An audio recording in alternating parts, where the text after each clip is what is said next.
Yo, what's up, guys? We're back. We're going to be doing another breakdown recap for you guys. So, we're going to recap UFC 308 first. We're going to talk about that real quick. Crazy card, great main card. I feel like it started off kind of slow and then it ended up really good. And then we're going to look into the Edmonton card a little bit. So, yeah, man, thanks for joining us. And what's up, Fitz? What's up, Billy? How you guys doing? Doing good, man. I can't complain, man. Shout outs to you and Fitz, man. You guys got me the takes confirmed. Got me off of a couple of ones that I didn't need to have. Shouts to Guru. He said Rebecca's gonna come in there and do the damn thing. And then Fitz cemented my craziness of Shemaev. So it was a good little weekend. Always nice talking the fights with you guys. And then it was a collab between all of you guys. Shouts to Guru, man. He hit me with the little play the significant strike server decision for Lerone Murphy. And it's crazy because Danny Gay really almost knocked him out in the first round. It was a great weekend. I was getting to the point where it was like, God damn, man, these MMA fights, I could only put like a fucking unit on these damn things, but turned up the volume and got some good results. More than happy, man. That was a 10 out of 10 from just the entertainment watching perspective. The prelims are great. The main card was great. Best UFC card that I can possibly say I watched this year. I mean, fucking Char Bullet did a fucking double spin of fist knockout to start off the main card. Like it was just awesome. Besides RDA getting fucking demolished. Yeah, that was weird. I wonder if he came into that fight with that injury already because it was like seems super suspect. He just got destroyed like that. But I don't know. Maybe it was just what happened. But yeah, Fitz, you did good on the card too, right? Yeah, man, had a good weekend, and just really enjoyed the fights. I mean, obviously, getting Max and Whitaker smashed isn't my favorite thing in the world, but I was on Topuria and Chimaev. Chimaev submission was free round one, cashed it. Murphy decision definitely got a little sweaty. I understand Dan Ige is a fan favorite fighter, and we'll get into it some more, but I think people were blowing that out of proportion. Lerone Murphy did all the damage outside of that first round. So I was happy with him winning. Shara Bullet, the fister twister, insane stuff. Yeah, man. So let's get into it. First fight of the night.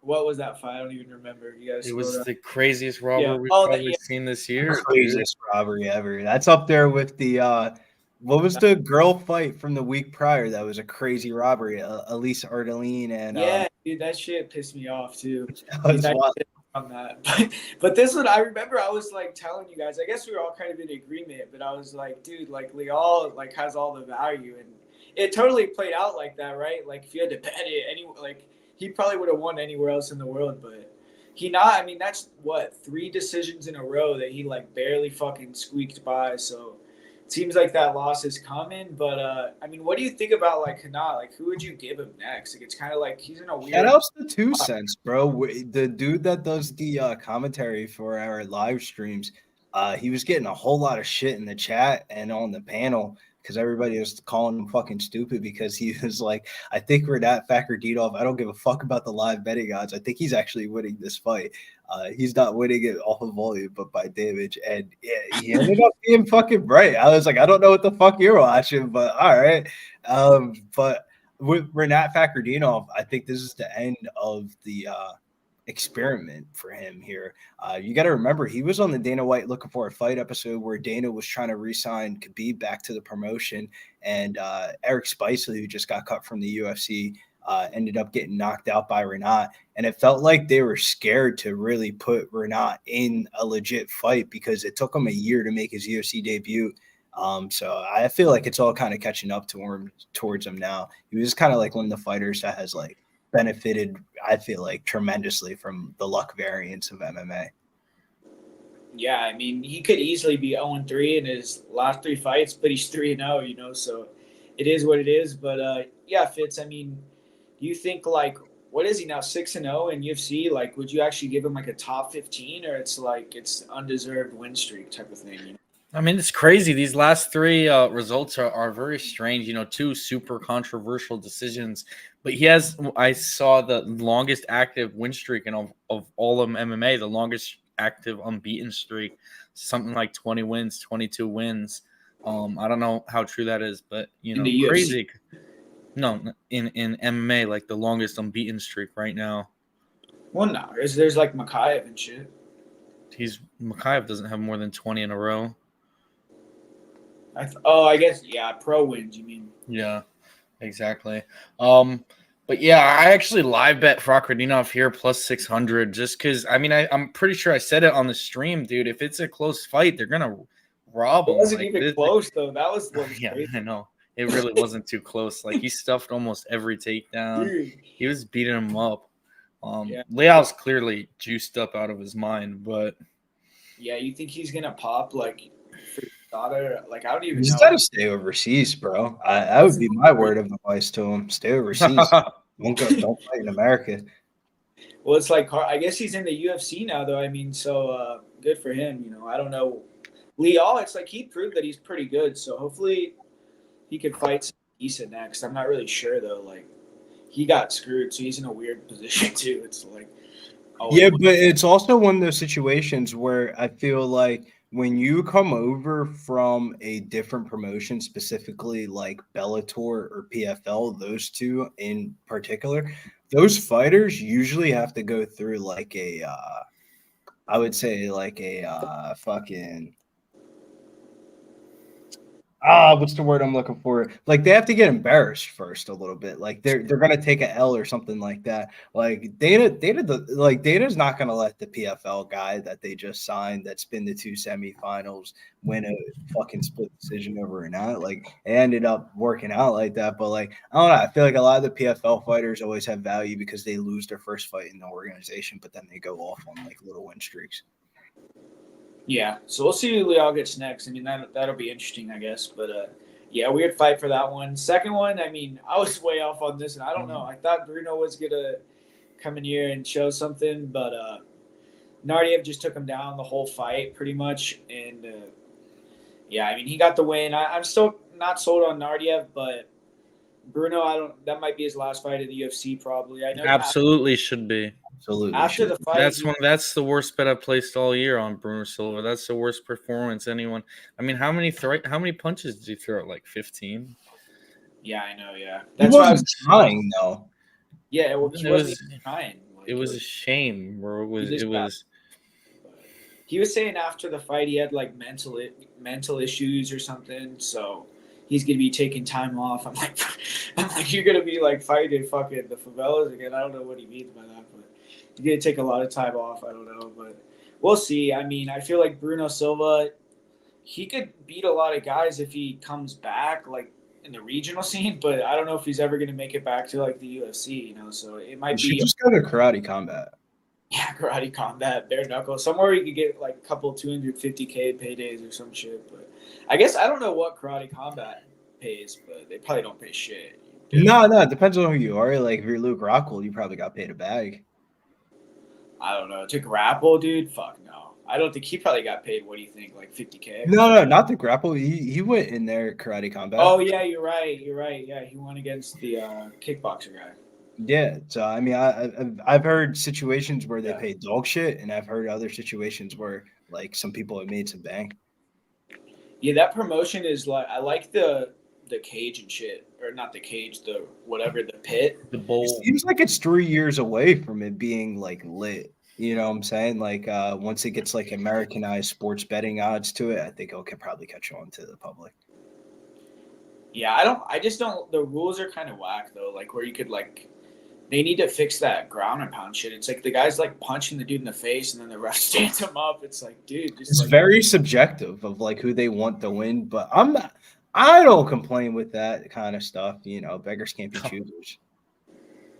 Yeah. I mean, I guess it's like new too, so we'll see what happens. But I like there's some different shit like that and BKFC and all that. Yeah, I don't know, man. I mean, obviously, my boy there's Bill. always going to be bad judging on certain fights. Nah, yo, shout outs to Guru, because this is a good question, because he gave us the Lerone Murphy one, significant strikes, and that's might be an angle of like the way you might have to start betting these fights of like, you might have to start betting on what's actually happening of like regardless of how the judges' scorecards went on that Lerone Murphy Dan Ige one, I didn't give a fuck as long as the ESPN stats update said that he had more strikes. It was like we're good, right? Like, Yeah.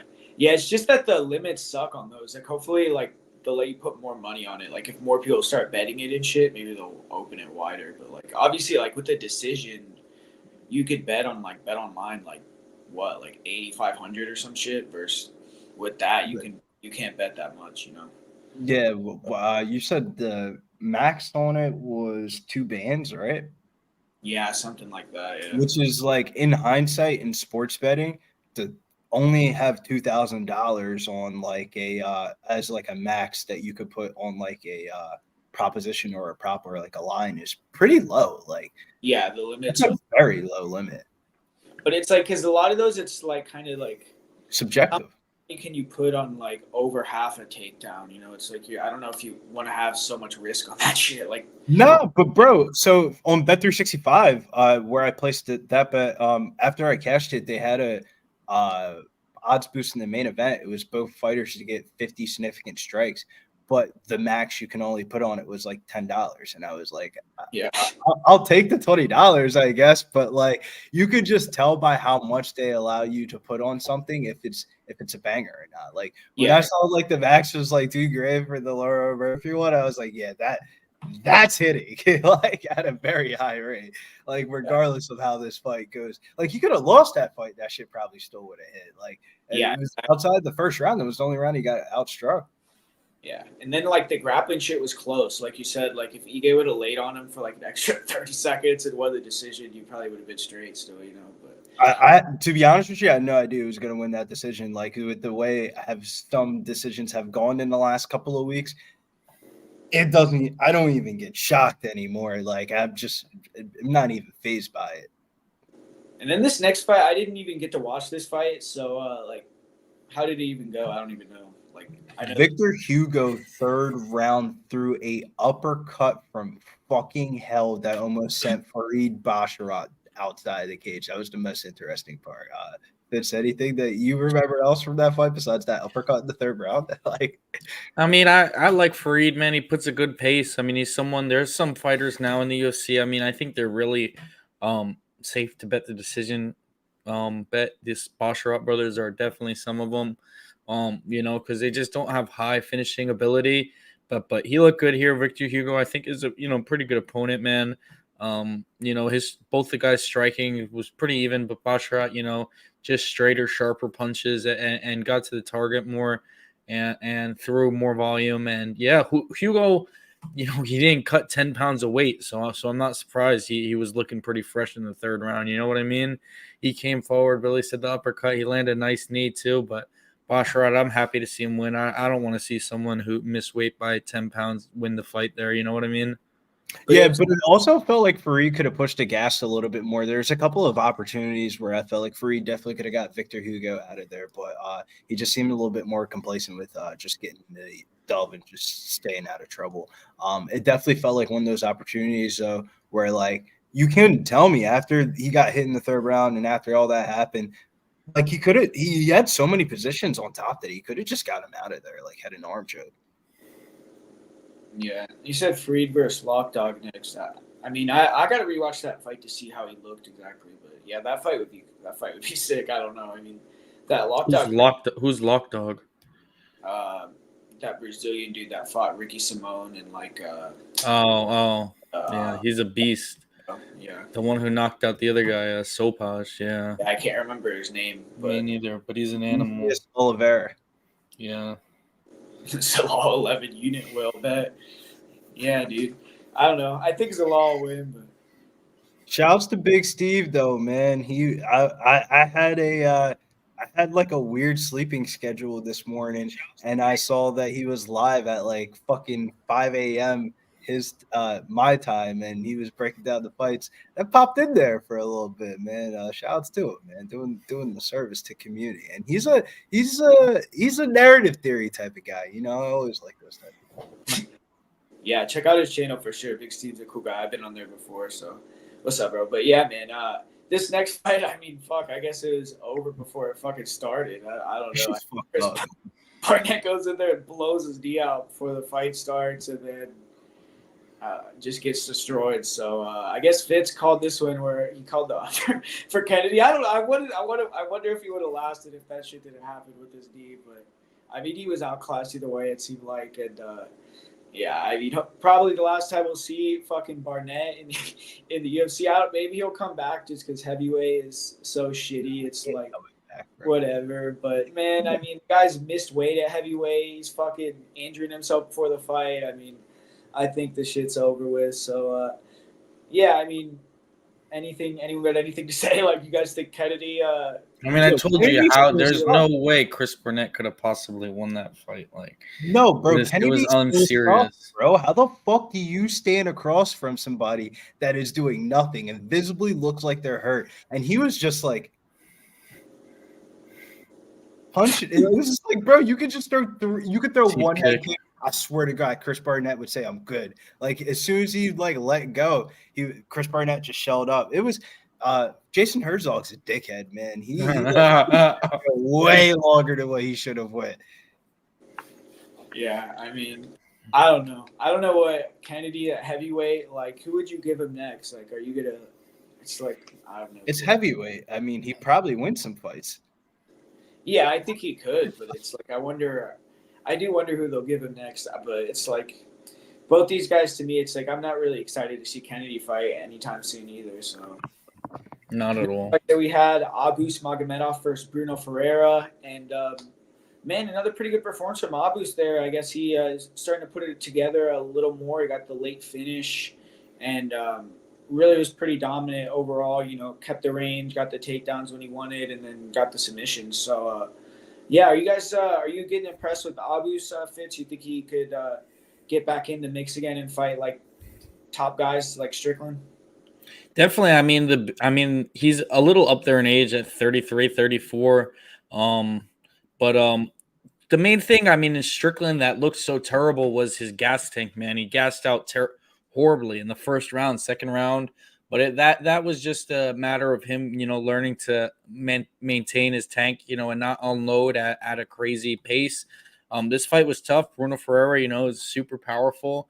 And for him to go out there and get a finish in the third round, you know, I think is impressive and speaks to the work he's been putting in the gym and working on his conditioning.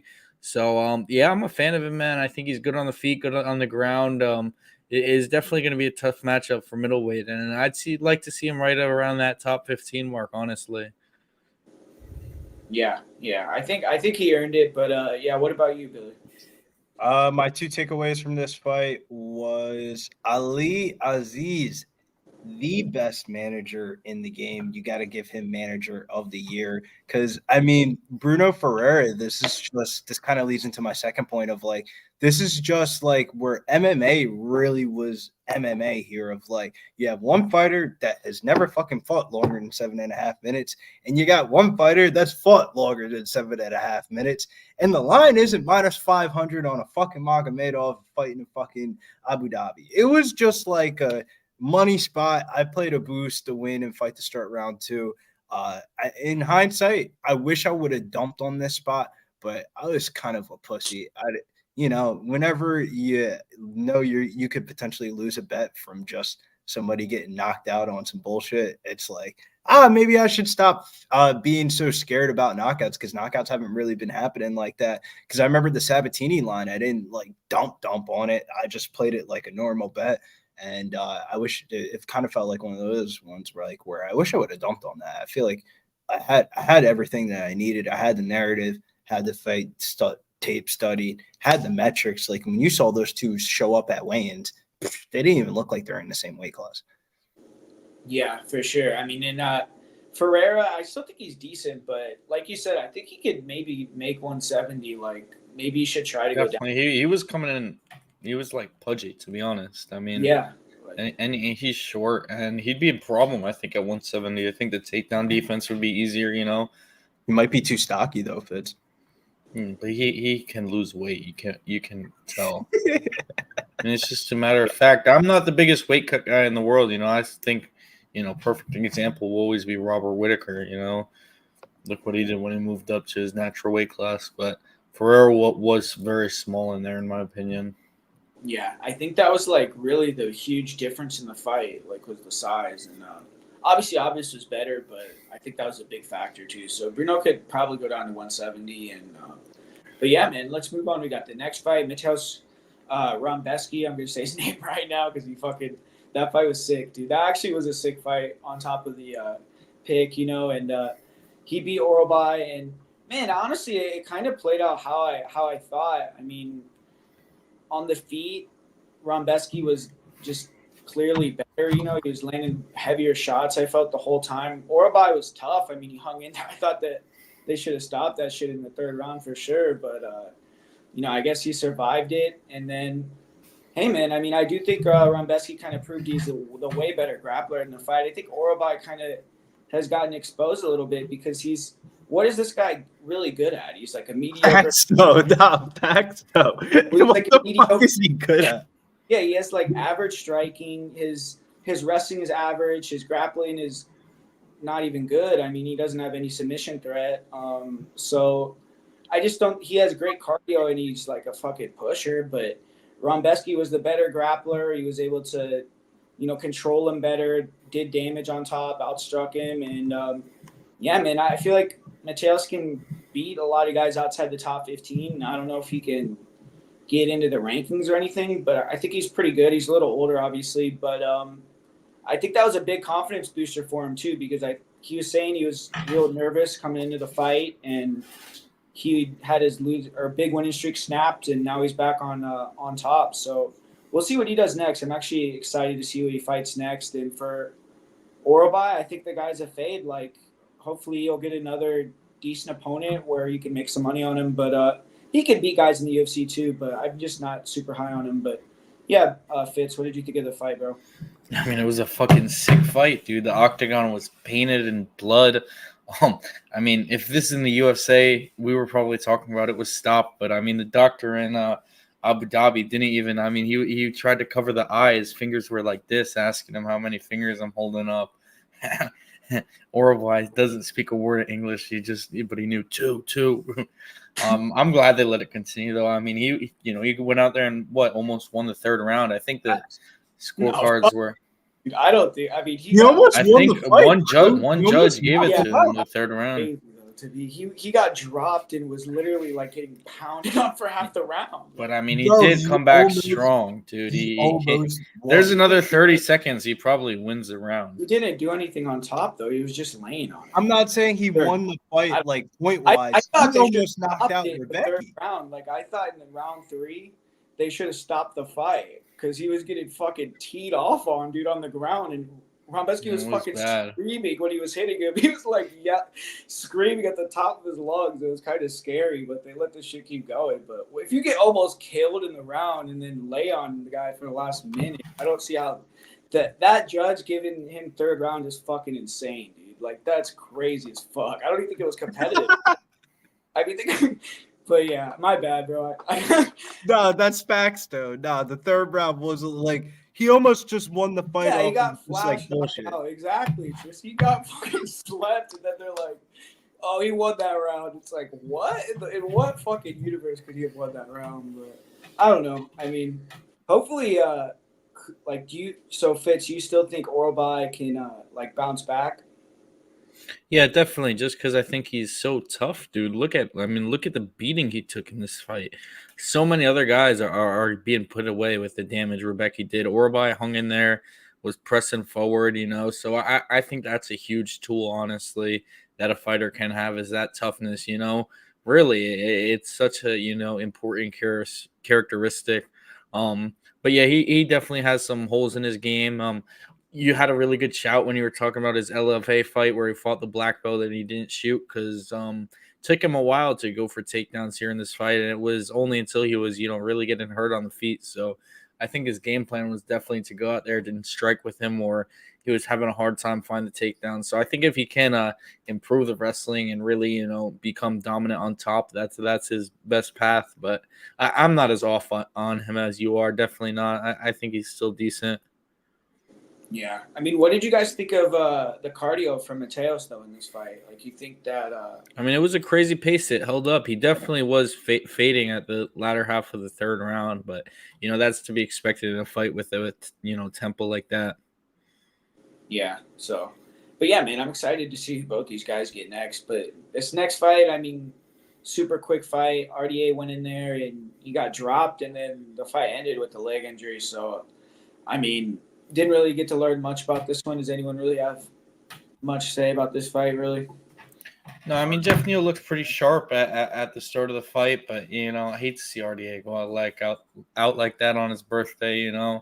It just sucks. He's RDA is a real legend, dude, of MMA. One of the consistently best fighters we've had in the sport in the last 10, 15 years. So you don't like to see legends get done up and served like that.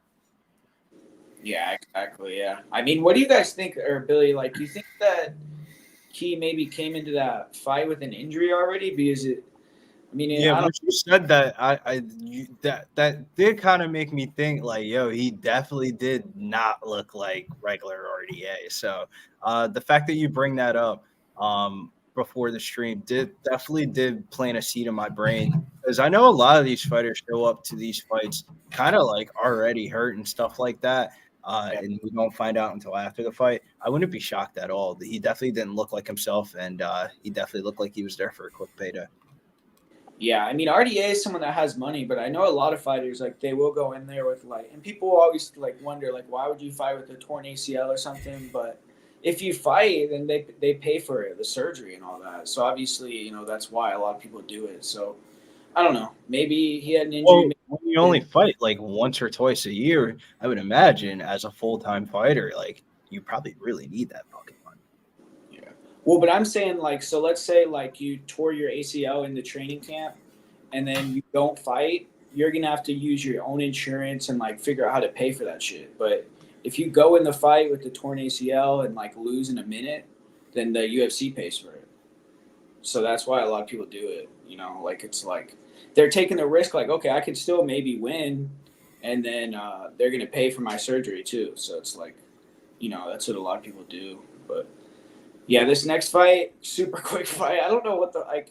We didn't really get to see much in this one. Rafael just kind of got overwhelmed quick and knocked the fuck out. Not even knocked out. I guess it was just overwhelmed with standing punches on the feet. So yeah, another fight that there's not really much to say. I guess Ebo's moving on, and I mean, They're you think? pushing Evo, bro, legit. Like Uh, I didn't think that. I didn't think that coming into this fight when we were capping it.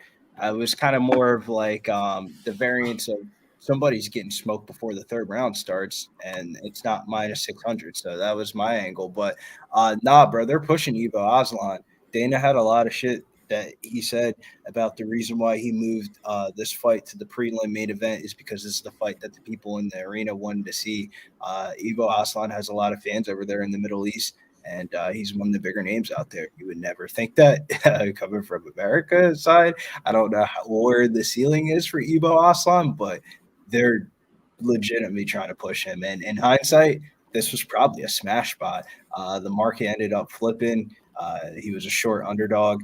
We talked about it on the Friday stream. He was the underdog that was getting the most amount of money, but the market just didn't make sense on this fight, and it didn't make sense for a reason because it wasn't supposed to last long. And Evo Aslan might be a name to circle. yeah, I mean, he went in there and got the job done. So, Fitz, I think you had to play on Ebo in this one, so you didn't have to sweat that very much at all. 30 seconds in and out. No, and I get why they're pushing him. Turkey's a massive country, dude. It's one of the biggest countries in the world, huge population, and these guys really support their athletes. So, Dana, of course, is trying to get into that market. And this was easy. I mean, this was, an underdog, slight underdog, if he got it right before the fight and he smashed him, dude. Just really easy money. So you always like easy money, something that just makes you look really smart, you place a bet and you pick the guy to win, and he goes out there and just smashes the other guy, so you feel good about that. Yeah, for sure. And I mean, talking about smashing someone, this next fucking knockout was sick. Char was, he was having some trouble early on. I think he got rocked a couple times, and Armin was when Shar was southpaw, Armin was lighting him up. But whenever Shar switched to orthodox, I mean, the fight was over. It was like he found his range and just started winning easily with the kicks. He was doing more damage. And then, I mean, I don't know if you guys can name me someone else, but I don't think I've ever seen someone throw that before. And he got the knockout with it, where I think I've seen Tony do that shit where he spun like the same direction, but he spun like one way and then the other way. It was like fucking sweet. So I think Shar Bullet might have cemented himself as like, if somebody calls him a fucking fraud or something like that for a breakdown of a fight, they're just inaccurate. They just don't know MMA as a sport, because you can, for as many flaws as you can say about Shar Magomedov, he has the it factor, he has the aura, he has the skill striking, and he's winning fights. What he did this weekend, a lot of people can't do. Name somebody that can do that and do it as swagful as him. And it wasn't the best performance at all, but in hindsight, it will look like a great performance. Shouts to Shar Bullet, man. I think he's they're gonna give him the right fights. And if they give him the right fights, it's gonna be like kind of like, I hate to say Sean O'Malley because that's such a cliche like example, but that's a prime example. They're just gonna give him winnable fights, and then we're gonna be asking ourselves one day how the fuck is Sharp Bullet like in contention for fighting for a title. yeah, I mean, I thought the fights he was calling out at the press conference were sick too. Like, I know he called out Izzy, but then was talking about fighting Michelle Pereira, and I think he said another name. So it's like any guy that's going to strike with him like that, that'll be sick. Like, Michelle looked like shit his last fight, but if him and Chara fight, that would be electric. Fuck, dude, that would be insane. Like, so. But yeah, man, I mean, what do you think, Fitz? I know he called out Izzy. I think he's like definitely not going to get that fight. But would you give him like someone where if he wins, he could warrant like an Israel level guy, or you think he still kind of needs to move up slower? I mean, I think you should move him up. You know, I don't think you give him Izzy. Maybe if you want to just try to capitalize as much as possible. But I mean, dude, Izzy's former champion, of course. I thought he looked good. I still think the wrestling defense is really not there. I think that's still a major hole. But dude, getting a viral knockout like that is crazy. Maybe give him someone like Joe Pyfer. That's a pretty good prospect matchup, and I think that'll be a fire fight. Or you give him a vet like with a solid name on the other flip of the coin, like a Hermanson, or Yeah, I know someone. He said Vettori at the press con. That's a fun one too. Imagine he knocks out Vettori. Yeah, and I think he sees Vettori as like people view him as a wrestler, but he's like one of the shittier wrestlers. So it's like, yo, he gets it, bro. He fucking gets it. That's like, what I love about that, dude. Because I think Hermanson is like even though I guess Vettori beat Hermanson, but he's like Hermanson's legit, bro. Yeah, but I mean Vettori fucked up Hermanson. You remember that? Yeah, but remember when Hermanson wrestled Chimaev and he got dominated in the first 5 minutes, and then he dominated Chimaev throughout the rest of the Hermanson's legit on the ground.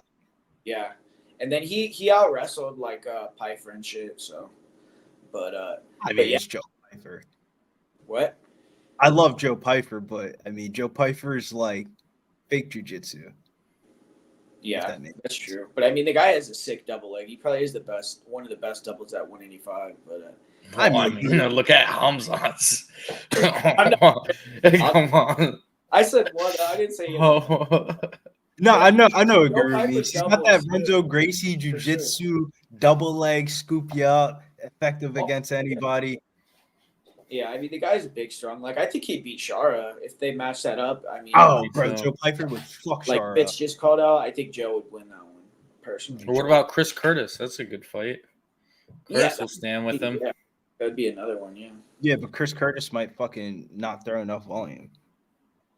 Yeah, I mean, he could just get kicked from the outside for 15 minutes and shit. But either way, I mean, I think Shara is gonna get like a name like that next, like where it'll be like a favorable matchup against someone that like a lot of people know, because the guys that he's beating right now are kind of like no names. Copy law. No. You cannot say that, Guru, because when he fought his UFC debut against Bruno Silva, that was a legit But I'm fight. talking about like no one. like no one knows, like only hardcores know Bruno. Nardia, I mean, like, I think Nardia was just a bigger favorite over Bruno Silva than what Shara was. That's wild. I'm not saying he's bad, like he fought bad competition. I'm saying I think he's gonna fight someone that like casuals know who they are, like Okay, yeah. you know what I'm saying, like a Marvin Yeah. Vettori or someone like Yeah. a name like that, you know. Like not that Yeah. he's fought decent guys, but I'm just saying I think they'll bump him up to like fight, like maybe he'll fight. Armin Petrosian's fucking impressive, bro. There's a lot of people that they Yeah. try to set up against Armin Petrosian, and they all failed. They try to knock him the fuck out. So the fact that Shark did that is like that is real. That was one of my biggest takeaways. Like my 3 biggest takeaways was Char's legit, and the other 2 on the main card, I guess we'll talk about. Yeah, Shara for sure fought better guys than Bo, but I mean, look at he has 15 fights. I mean, Bo only has like 6 fights or some shit, so it makes sense. I mean, I think that if they did that fight, Bo would be like minus 1,000, you know. So I would say versus Shara, but whatever the line would be, I would max bet the shit out of Bo. It will never happen. But yeah, man, Lerone Murphy versus Dan Ige. Next fight. This was a sweet fight. I mean, Dan Ige went out there early, almost got the finish. He almost knocked out Lerone. It seemed pretty dicey there for a second, like when Lerone was getting backed up and he was getting hit with a lot of unanswered shots, and then he was able to come back with that fucking flying knee. That was pretty sweet, you know. And I think Lerone Murphy showed, like, once again that he doesn't have a chin, but man, you're gonna have to knock the guy unconscious to beat him because he has great cardio and he just bounces. But I would say that means he does have a chin though, because his recoverability is so good. I mean, the dude gets dropped in every fight. I mean, he gets dropped all the time. It's like a Tony thing, I guess. It's like he gets dropped. It's like he wakes. It's like a Dan Ige thing. The one thing I'll say about this fight is don't put Rob Font. I get Font confused. Murphy anymore. Get him out of these 3-round fights. He needs 5 rounds. Every time Lerone Murphy fights of recent in the last year or 2, it's been fucking pure entertainment. This was probably like one of the most entertaining competitive back and forth fights on the main card. The rest of the Magomed and Ratchik fight was dog shit. Shocker. Yeah, I don't think Lerone and Dan Ige won 2 more rounds of that shit. That was a brutal. Yeah, but bro, that fight, it felt like Lerone Murphy, man. He deserves these 5-round fights, man. Like, even if it is just a fight night, like I would like to see him fight 5 rounds. Last time was a main event versus Edson, right? I think that's what I'm saying. Yeah, I would like to see him fight 5 rounds more. I mean, like he'll probably get a main event next, I bet. It's not like he's like a big trash talk or anything like that, but from just a pure MMA style perspective, like his fight style is very fun to watch. Yeah, Tristan, I kind of agree. I do think that 3rd round was pretty close, but crazy close, close, bro. Yeah, you could have flipped a coin on that fucking winner up until Ige easily could have won for sure. But I mean, I kind of agreed with the decision for whatever. Well, once he got the reversal, that was down in the fight, but up until he got. That was crazy. That was shouts to Guru and had the significant strikes. It was like we don't give a fuck. That shit was close too, though, bro. It was tied with 2 minutes left in the fight, and then when he had that flurry at the end, he passed him up or whatever. That was close, dude. I was getting nervous because the first round was not our round at all. Yeah, started the 3rd. Ige had 35 more significant strikes or some shit. I think on the stats, and then he fucking had way. I paid up for total strikes over significant strikes. Oh, okay. So it was. Say that again. My bad. Total strikes over significant strikes. So just. Oh, I got you. Leg kick, a fucking a punch, a kick, everything counted. So it was the significant strikes were dead fucking even, but the total strikes he was blowing them out by at least 20. Yeah, you're right. Actually, now that I think about it, but yeah, man. I mean, Dan Ige, I still think. I mean, he's a good gatekeeper, right? I don't know if he's going to be ranked anymore. Was he even ranked in this fight? Maybe he was. Yes. He's number 9, no? So maybe he's going to – maybe he won't be unranked. Maybe they'll put him at 15 or something. But I think he's kind of like a gatekeeper, you know. And Lerone, like you said, I mean, give him a main event against someone at 45. But I think his loss is coming, though, man. I mean, the guy's undefeated. But how do you think he does against a call-out? He called out Josh Emmett. I would take Emmett. I think you would take Emmett? Yeah. I think Emmett would knock him out. Come on. And Dude, 2 years ago, Emmett. Lerone Murphy is a little. I mean, I Josh guess Emmett that was just a knee jerk thing. Like, now that I'm Yeah. thinking about it, it's like I don't know. I You're mean, right. Lerone does get clipped though. You know, if Emmett touches him, No, he's going. there's to only sleep. a few styles I feel Emmett like got sick he would knockout lose. last fight, right? Bryce Mitchell, he killed him. Yeah, He I don't know. literally killed him, bro. That would be a great dude. His fight versus Ilya was badass. Josh Emmett, he like dropped Ilya and shit. That was a cool fight, even though he got his ass whooped. But I don't know. I think that would be awesome. That would be that's a great call out for sure. But yeah, I just think those guys like in the top 5 though. I don't know if Lerone fought like Diego Lopez or something, I think he'd get knocked out, dude. I don't know why, but I think he'd just get caught. I guess he'd have a chance to beat Diego too, though, just because Diego's like kind of flawed, you know. But like, what do you think he'd do like if he fought like a Movsar Evloev though? Like, you think he could compete with like a wrestler like that or like an Aljo? Sure. I mean, Ige did get some takedowns, but I mean, I think his wrestling defense is pretty good. Like, I think Aljo would, if they fight, I think Aljo would like just backpack him. Yeah, but I think they're pushing Lerone Murphy. I mean, you got to remember. No, I don't think they're hard. I mean, like they're not going to get like Lerone Murphy's giving entertaining fights, and he's actually one of probably outside of Tom Aspinall, like Paddy Pimlet's like a good fighter, and that was a great win over Bobby Green and stuff like that. But Lerone Murphy actually could be legitimately talented. Like they could build some cards around him. Yeah. I think Lerone's a beast. It's just we'll see. I want to see him against a wrestler like that because they've kind of he hasn't really he fought that fucking Makwan guy and he was getting dominated versus Makwan too, and then Makwan just slept him bad though. Yeah, Makwan wins the first round against everyone though. That's all he would do. Yeah, that's what he would get either the Anaconda or he'd fucking lose after round 1 every fight. But yeah, man, this next fight, Magomed Ankalaev versus Rakic. Honestly, I thought it played out kind of how I expected. You know, I mean, Ankalaev was trying to walk him down and be in the pocket, and Rakic was, kicking and moving, which I thought was a smart game plan. So both guys, I thought honestly brought their best. I do think I was talking to Fitz. I feel like Rakic isn't as good as he used to be. Like before he fought Jan and all that, I think that injury might have taken something from him. But he's still a beast, obviously, and.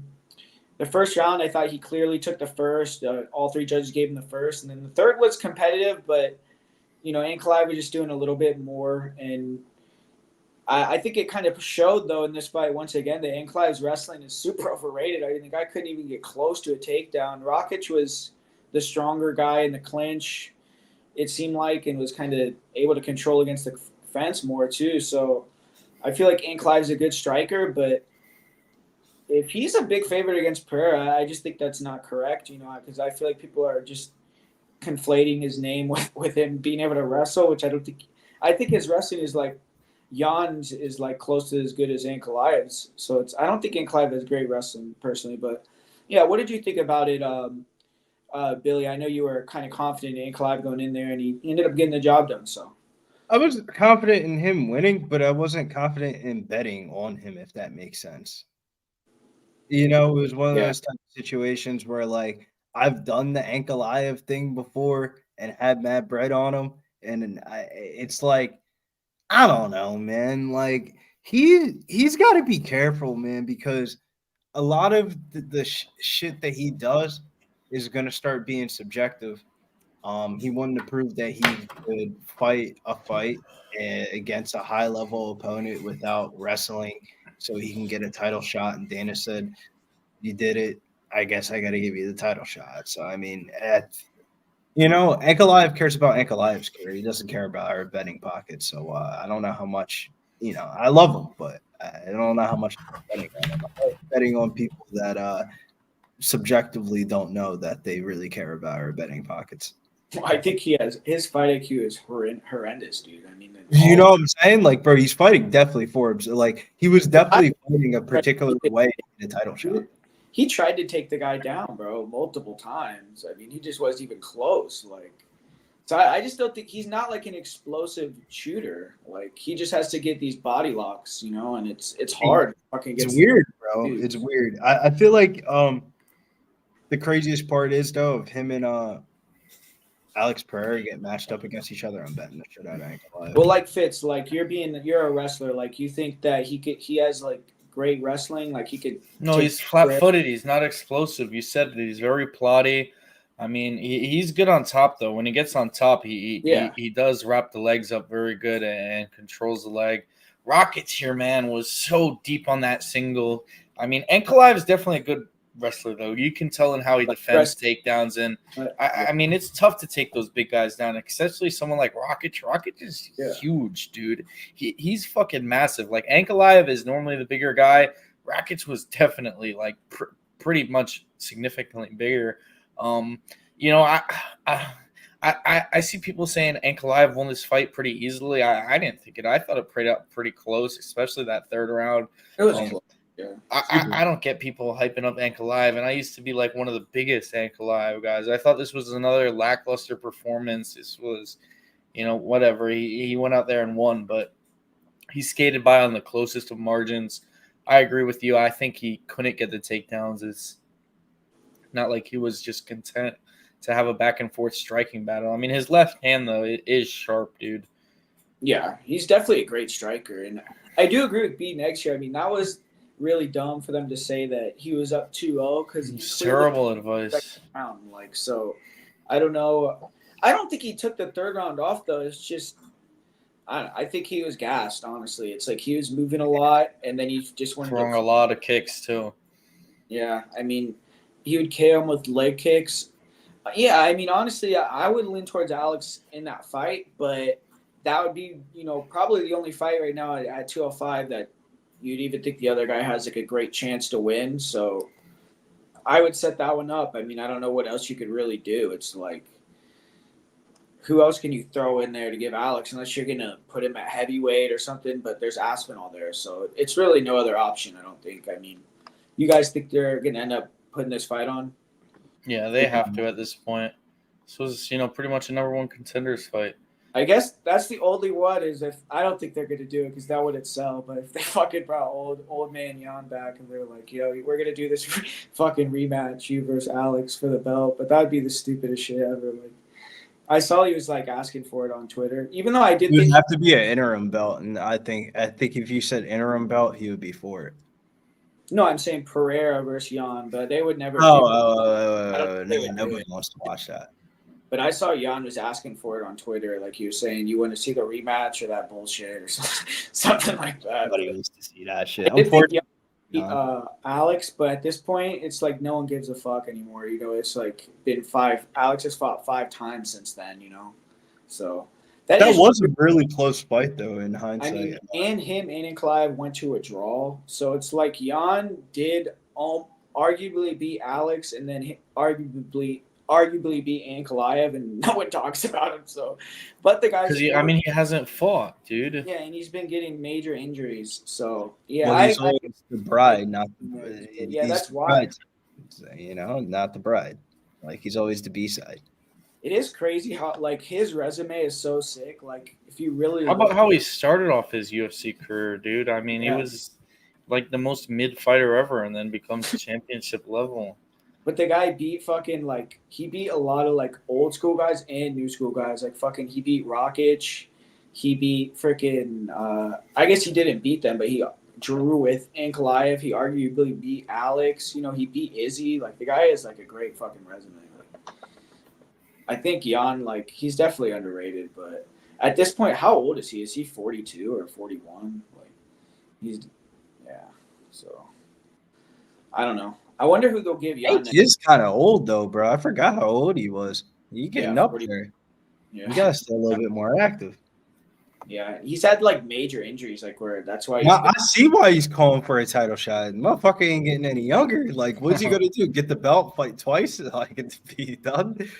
Yeah, he's trying to pull fucking Glover, but honestly, at 205, it's like all those guys are still competitive, even when they're old as shit, probably, But yeah, man, I mean, co-main event and the main event, honestly, but co-main event first, we had 2 changing the guards in these fights. I mean, even though Ilya was the champ, it was kind of like that in a way. But co-main event, Chimaev versus Robert Whittaker. I mean, man, Whittaker was doing a decent job of kind of like not letting that hook get in, and he was able to get back up a couple times, but once Chimaev kind of secured the back position, the fight was over, man. I mean, he basically just broke his jaw with the choke. So hopefully Whitaker's doing good, man. But yeah, Chimaev, I think I don't know. I mean, I think they're gonna still do that Strickland fight, but he's definitely next in line. We'll see what happens. I don't know what's up with Chimaev in terms of being able to come to the U.S. and all that. So if he can, what do you guys think? Do you think they should walk over I don't think he Strickland? can come to I the think you U.S. I think you just skip Strickland, dude. Give it Hamzat. I mean, bro, doing that to Robert Whitaker is insane. Smashing his teeth in.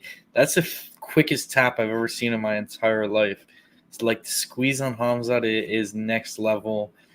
And I mean, to do that to Robert Whitaker is just insane, man. It's crazy. I mean, I get it. Sean Strickland has had some really solid wins, but he's not going out there and fishing fights. Give it to the guy who's. What are you gonna have Hamzat do? Wait a year, or you fucking do Hamzat versus Izzy, dude.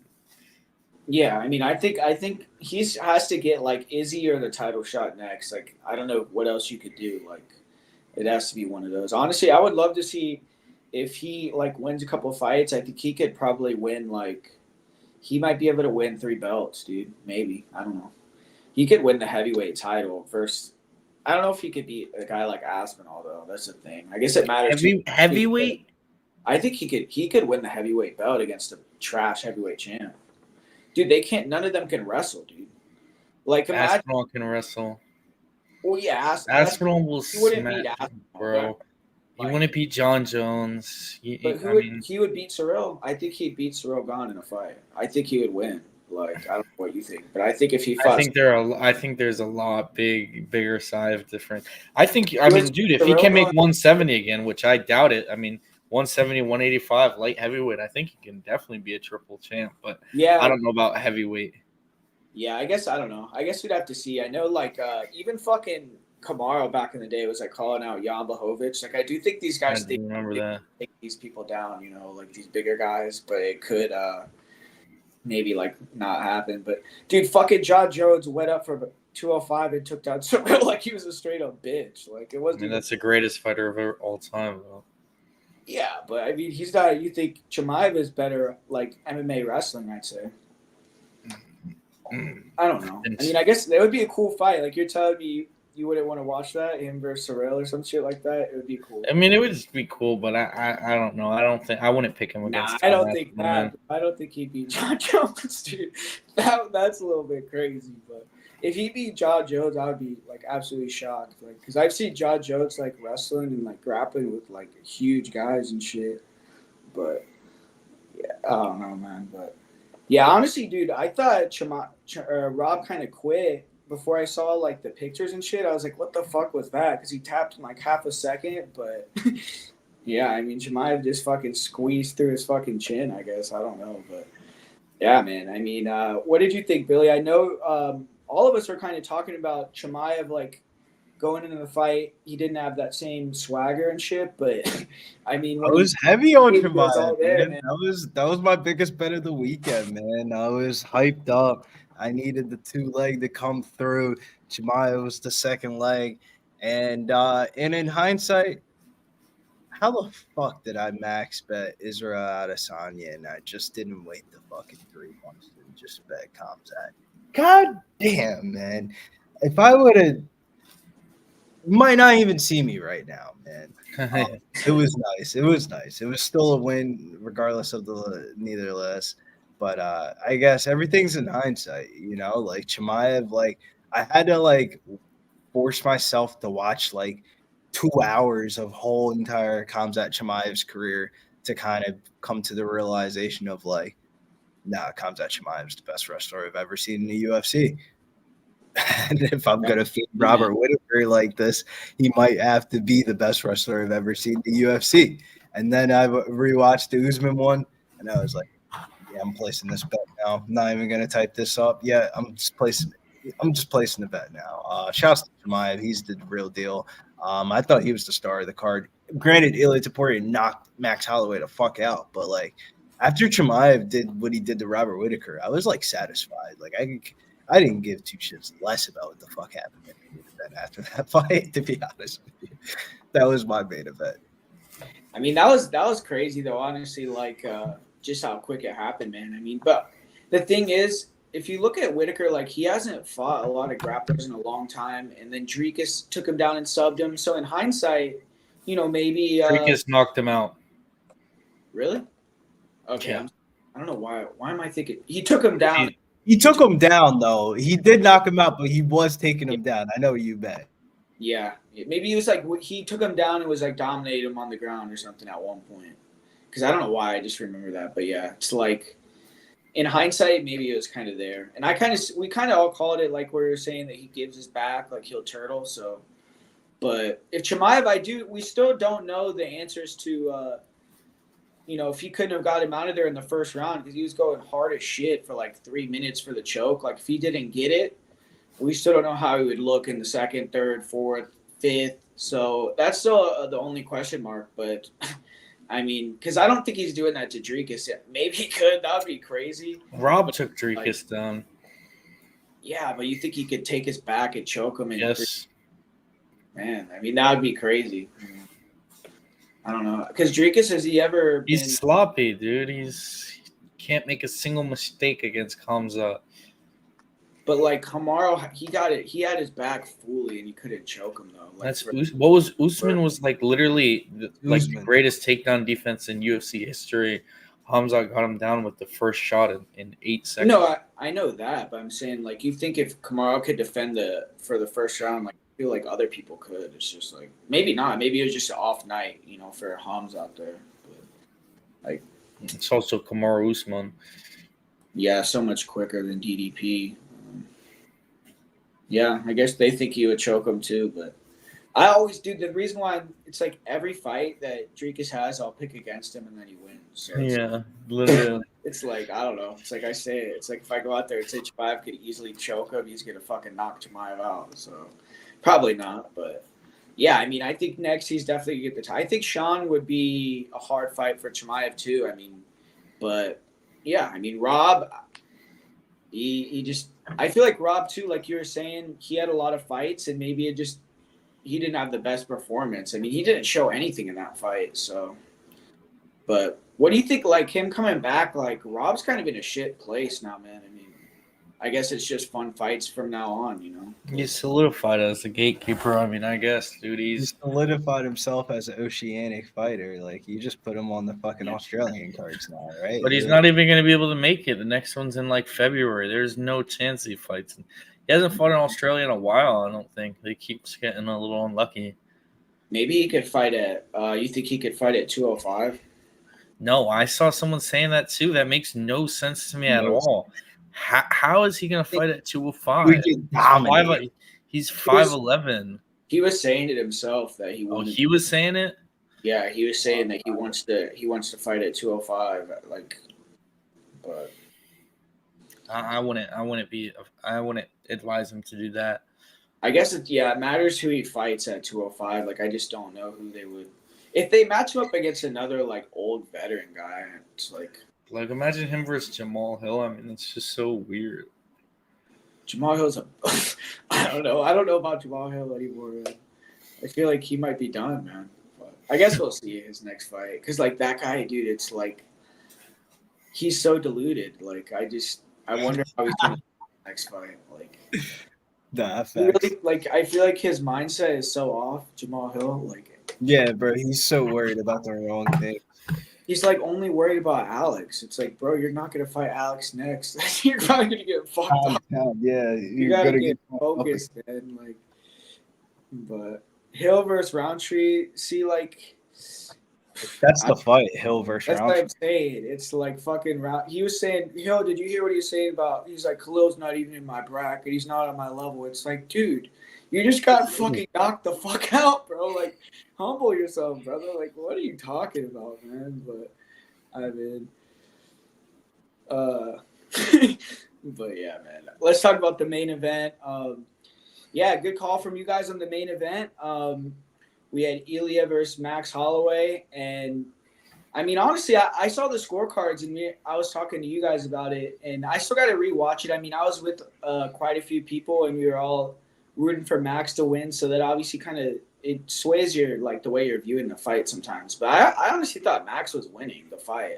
I really did. I mean, I guess two judges had it 2-0 for Ilya though, so yeah, it is what it is. But that was a great fight for the first 2 rounds. I mean, Max came in with a good game plan. He was moving, and I felt like he was winning a lot of exchanges. Ilya was landing a lot of power shots, and Ilya got the takedowns in the first, but you could tell like once Max got back up so easily, like Ilya didn't even try to take him down again. It seemed like he kind of realized he couldn't really hold him down, but he got him down with that big double leg. That was like surprised to me that he was able to lift and slay a Max like that. Like that was pretty good. So, but yeah, man, I think Max kind of started to get too cocky. You could see it in the second round too. He was standing in front of him more and more, and he wasn't moving his feet anymore. And it's like, if he stayed moving that whole fight and was sharp and locked in and never like got a little bit overconfident, I think he maybe could have won or been a really close decision. But he got backed up to the fence and he wanted to start exchanging with the guy. He stayed flat-footed, and Ilya caught him, hurt him, and then knocked him out. So Max's chin finally got cracked, man. It's kind of a sad thing to see after all these years in the UFC, but yeah, Ilya's the real deal. I mean, I wasn't like shitting on him. I obviously thought he was really good, but I thought this was one of the hardest matchups he could have had, and I think it played out. Like, it was a hard fight for him, but he found the finish. He got the job done, and yeah, man, shout out to Ilya Topuria. I think him and Alex, you could argue either one of them are fighter of the year. So I don't know what your guys' opinion are on that. I kind of still lean with Alex, but Ilya knocked out Volkanovski and Max this year. So I think he has a good argument. And yeah, Fitz, I mean, what did you think about how the fight was going? Did you think it was close? Or do you think Ilya was clearly better? Or how did you see it when it was playing out? No, I think I had it 1-1 live. Like you said, I would probably have to rewatch it to really get a firm scorecard. But Max was doing good, skating along the outside, throwing a ridiculous amount of volume like we always see from Max Holloway. But Topuria's a hunter, dude. When he hurt him and he smelt the blood in the water, dude, you almost knew the finish was coming. Even, against someone like Max Holloway, his power is just next level, man. I mean, he landed some really nice leg kicks and exactly like you said, against the fence is so dangerous against Topuria, man. His boxing, I mean, this guy had one knockout before he came into the UFC, and now is just finishing like the two greatest featherweights of all time back to back. Fuck it, give me Ilya Topuria as a fighter of the year. I know Pereira has one more win and a championship win, but look at the caliber. Pereira beat Yuri, Jamal Hill, and Roundtree. And Topuria knocked out Volkanovski and Holloway. It's a completely different level of resume. He just knocked out 2 UFC Hall of Famers, dude. Facts, bro. Facts. This is preaching. You don't think Yuri is Hall of Famer? And I don't know. Yeah, but I know Jamal Hill or Roundtree. No, Yuri has nothing on the resume of Holloway or nothing. Not even comparable. Maybe followers. Well, I'm just saying they both beat 2 UFC champions this year, technically. But look at the level of champion. Not all champions are built the same. I agree with Fitz, man. Fitz is speaking facts right now, bro. Yeah, I don't know. I still think Alex will win that though, but yeah, we'll see. I mean, that is true. He did take that fight on short 2 weeks' notice. Alex did that one fight. Did that change way anything? He is a company man, don't get me wrong, but I will say though, bro, Topuria's on some shit, bro. Yeah, I mean, that was never seen before. Like, he just knocked out Max Holloway, dude. Yeah, I mean, like, Pereira beat a guy ranked number 8, a guy he already knocked out, in Jamal Hill. My man was beasting ass up, bro. That was crazy. My bad. I didn't mean to interrupt you. What were you saying? No, I was just saying, like, Fitz is so right. Like, the last 2 Hall of Famers, he just face down ass up them. Like, that's wild, bro. No, Alex has carried the company, but like what Alex has done has been more company man shit. Ilia Topuria is really on some legacy shit right Well, I now. do think though that win versus Volk though what is kind of like Volk was coming off a KO loss like 3 months before he fought Yeah, Ilya. nobody So thought he was that win, like I'm excited to see them fight again because I picked Alex or Ilya versus Alex. It was not 3. It was not 3 months. Well, I think it whatever. was. I'll pull it up I right now, but it's, I'm pretty sure it was October to March. it October to wasn't March off the top of my head, like I which don't think it was is that long. so he fought Islam October 21st and then February. Yeah, That so shit was, October to February. was like 4 months. So like it was fast as fuck. So I think when they fight again, I'm still gonna think I'm still gonna pick Ilya, but I think Volk's gonna have a way better chance to win because he's gonna have a way more recovery time from a fucking. He's not coming back so quick after that KO loss, but But he's also only getting older, dude. You got to yeah, realize. I still think Ilya. I'm just saying I think he won't be as easy to get slept, probably, but he's still probably will get knocked out. I don't know. I mean, but yeah, I think that has to factor in too, though. I mean, that was it was a damaged Volk for sure, but we'll see. I mean, Volk taking 3 straight losses to end his career is would be kind of gay though. Like, but I don't know. I mean, if he loses that, you think he'll go to 55? I guess he would. Like, but I mean, that would be 4 straight losses, or because he beat Yair after he beat yeah. in between. I guess it's only 2 losses in a row. I don't want to see him fight Topuria again, dude. I would rather see Diego Lopez. I think Topuria will just serve him again. I mean, what's the point in that? Just tarnish your legacy? You think, unless he just. Why do you think they're gonna fight? Because why would they put him in the cage? Yeah, I know, but I mean, I just don't think it's the best idea for Volk. What's like? I don't know. What else would he do though? Go fight Justin Gaethje, dude, or Dustin Poirier, or Michael Chandler.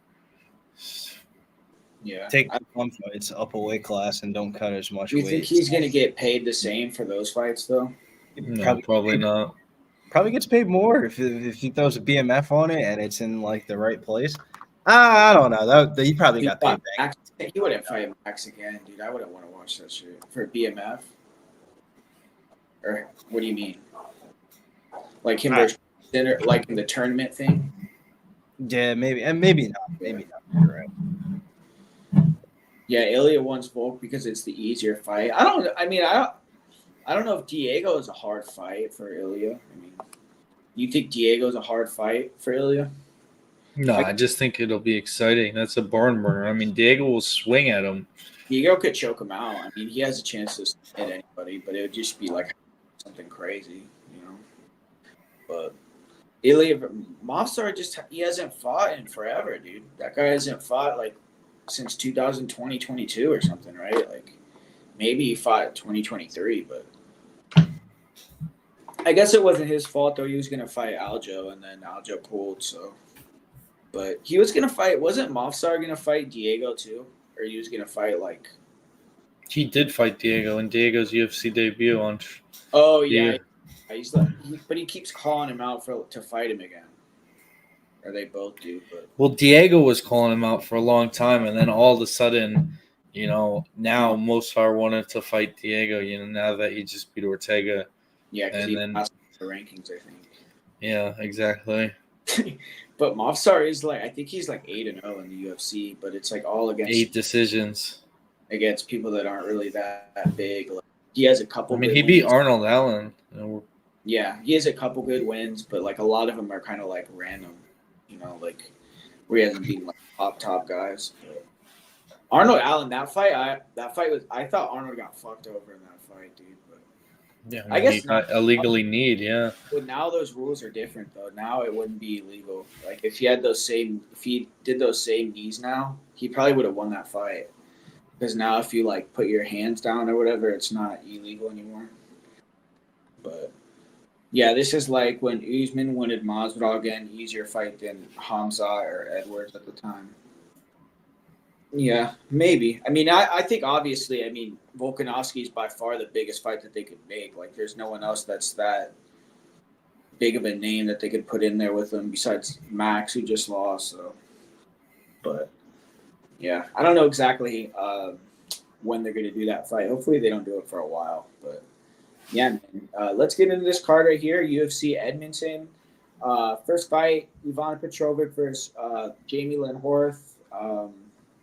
I looked into this one. I mean, Petrovic, her striking is horrible, but I feel like Jamie Lynn Horth. I mean, she just likes to clinch against the cage. So this fight is definitely a dog or pass. I'm not interested in betting it at all. I mean, I think that Horth has horrible fight IQ. She's not going to keep it at distance, and she'll probably be stronger in the clinch and just push Petrova against the fence, I think. But if this fight goes to the ground, Petrovic is way better grappler. Like, she definitely has a chance to dominate on the ground.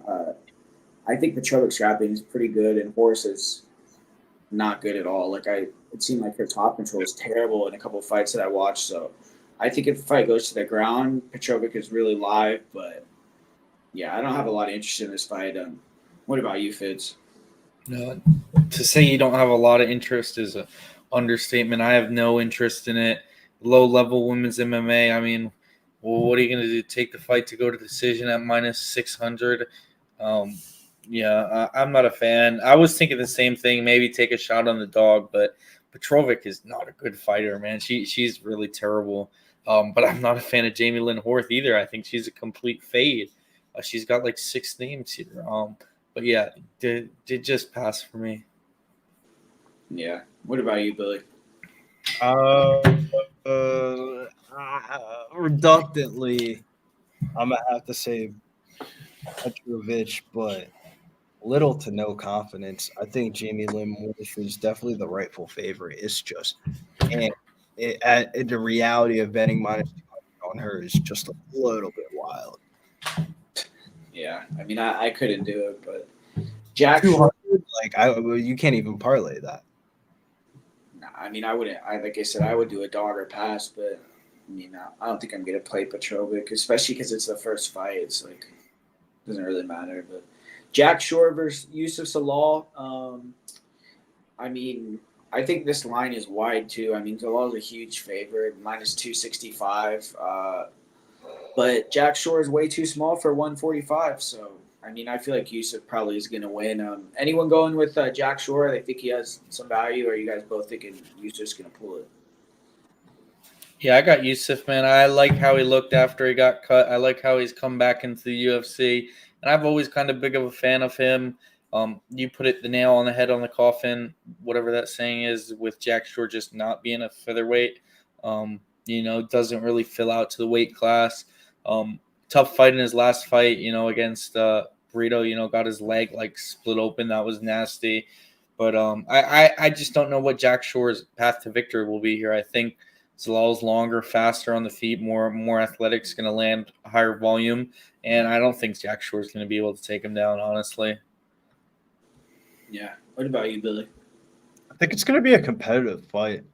It's just, man, fucking minus 270. You're going to have to parlay that. That's a crazy price tag to fade Jack Shore. Like, who's to say this doesn't just turn into just like a low volume, subjective judges' decision scorecards, early prelims on an Edmonton card? Like, I don't know. There's nothing narrative theory that's fitting for me for this one. It seems like a pass. I mean, that's the thing. You look at Yusuf's record in decisions; he's like 3-6 or something. So it's like, if it goes to the cards, and you have a minus 265 on a guy that's like lost like double the amount of decisions that he's won, I don't think you're going to be that comfortable. You have to bet assume that he's going to get a finish to bet that price, and it's like, I just don't know that personally, but that's kind of my angle on it. But yeah, Chad Henniger versus Cody Gibson. And Henniger is the underdog in this one, but I think he's going to win this one personally. I'm a Cody Gibson hater, though. I mean, I'll say it. I don't like the guy. I never liked his style. I pick against him in a lot of his fights. I mean, he is a big guy for the weight, and he just comes forward, looks to slip and rip with the pull 1-2s, maybe mix in a couple of takedowns. But if he can't get you out of there with the grappling in round 1, he's not going to grapple you anymore because his cardio sucks. So he's just going to be coming forward. He's going to become more hittable. And Henniger, the guy cuts good angles. The guy has good footwork. he has power with his counters and be competitive enough in the grappling, like keep it standing after the first round. Maybe he'll get taken down early, but I think he's gonna have the better cardio. He's gonna have the better footwork, and it's in Canada. It's gonna if it's close, I mean, maybe they'll give it to him. So I'm gonna go with Ann Helliger in this one. I mean, it's two 37-year-old bantamweights. I don't think either guy should be that big of a favorite, So, what do you think, Fitz? Me too. I had this when I was going through it. Before I look at the lines, I line all the fights myself just on a first. I put it right at even money, So I'll be all over the hometown underdog and Helliger. I still have to watch the tape for this one though. But yeah, and Helliger showed a good movement on the feet in his last fight. Good mover. I know Charlampagos is dog shit, but Cody Gibson, he's not that good. I mean, the win over Brian Kelleher is not doing anything for me. So I'm pretty sure I'm going to be on the underdog. Yeah. What about you, Billy? This kind of reminds me a little bit of the Nardia fight, but in like the reverse of like plus 164 is a fat price tag, but I would want a bigger price tag. Like Cody Gibson's never been knocked out before, and a lot of Chad Ellinger's like win conditions, like him knocking people out. I feel like this is like if we see Chad Ellinger by decision at like 3-1 odds, I'd rather bet that than the money line. Like I don't think Cody Gibson's going to get knocked out. If he wins this fight, it's probably going to be a gift from the judges. I got 29-28 Chad Ellinger, but I'm scared about the submission defense, so I feel like I should just bet the submission. I mean, not the submission, the decision. It's late as fuck. My bad. For Chad, you're saying? Yeah, for Chad by decision. He does have 6 losses by Chad by submission. That's why I said, like, if I'm betting Chad Ellinger, I need at least 3-1 odds on it. If you look at those though, a lot of his submission losses were like 10 years ago, dude. Like they were in 2014. So it's like I think like 5 out of 6 of them. Yeah, but if Cody Gibson wins this fight, it's probably first round sub. Yeah, I think if he wins, he'll probably sub him. I mean that has value, but I'm just saying like 5 of his 6 submissions were 2014 or before, so it's like he hasn't been subbed that much recently. But yeah, him by Jose Johnson is not the best look in the world, though. Yeah, that's true. He's got some long limbs. I actually think he has good grappling. Like his fight with Abu. He's got long limbs. He did good in that fight, even though he lost. But he's a huge guy for that weight too. Like it's way different than Cody, and Helliger by decision is plus 225, so it's not that crazy difference, Yeah, I probably just go with money. Yeah, Gibson by sub is plus 400. So I wouldn't be looking to bet Cody Gibson in this spot at all. Yeah, I'm looking at him sub round 1. It's plus 900. I mean, that's not even like that juicy either. I feel like you could bet that if it was like plus 2,000 or something. But yeah, man. Let's move on to this next one.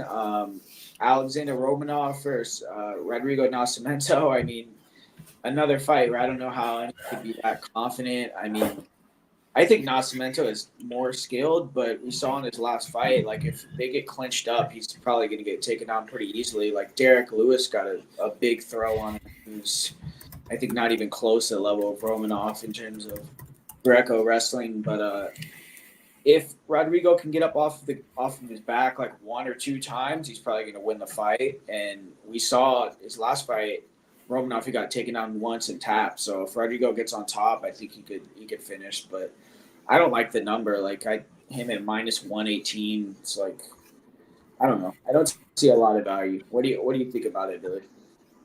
I like Romanov here in this spot. One of the short dogs that caught my interest. Not saying I'm betting Alexander Romanov or anything like that. I'm just saying I think that's the side. Like I think Romanov's kind of being devalued in this one.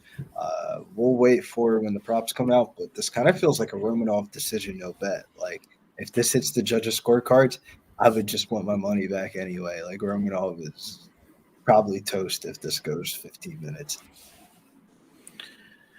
Yeah, I think you got to wait, though, to see what Romanov looks like and how fat he's coming in, because sometimes he'll show up to these Oh, fights I like a tell balloon. you, dude. I saw Instagram, and he's like doing these bullshit videos where he's like saying, "Getting off today," and he's doing like these slow ass 10 punch combos on the back. Looks as fat as ever. So for sure, he's gonna be coming like 265. But yeah. Not a good sign. But what are you saying? Who do you think? I got Nascimento here. I think he'll be able to land leg kicks, do a lot of damage, get him off balance. And I'm just not a Romanov guy. I've been fading this guy for a while now. Worked out a few times for me well, but he's cost me in some spots. In that Juan Espino fight, it was such bullshit, dude. That's why I think I'm still so salty over it when he faked the nut shots. And, oh, man, that's one of my most, aggravating losses ever. But, yeah, give me Nascimento, training down at ATT. He has some other, big guys thrown at him, shooting it on his legs. So the takedown defense is going to hopefully hold up. I got to tape Nascimento a little more. I got to see how he looked down. I think Alir Latifi tried to take him down a few times. So I'll go rewatch that fight and Friday have a little bit better of a read. But I'm most likely not going to be picking Romanov in many fights if I think that the heavyweight he's fighting is even halfway decent. Yeah. So let's move on. I think this fight is sick. This next fight, Garrett Armfield versus Sergey Seedy.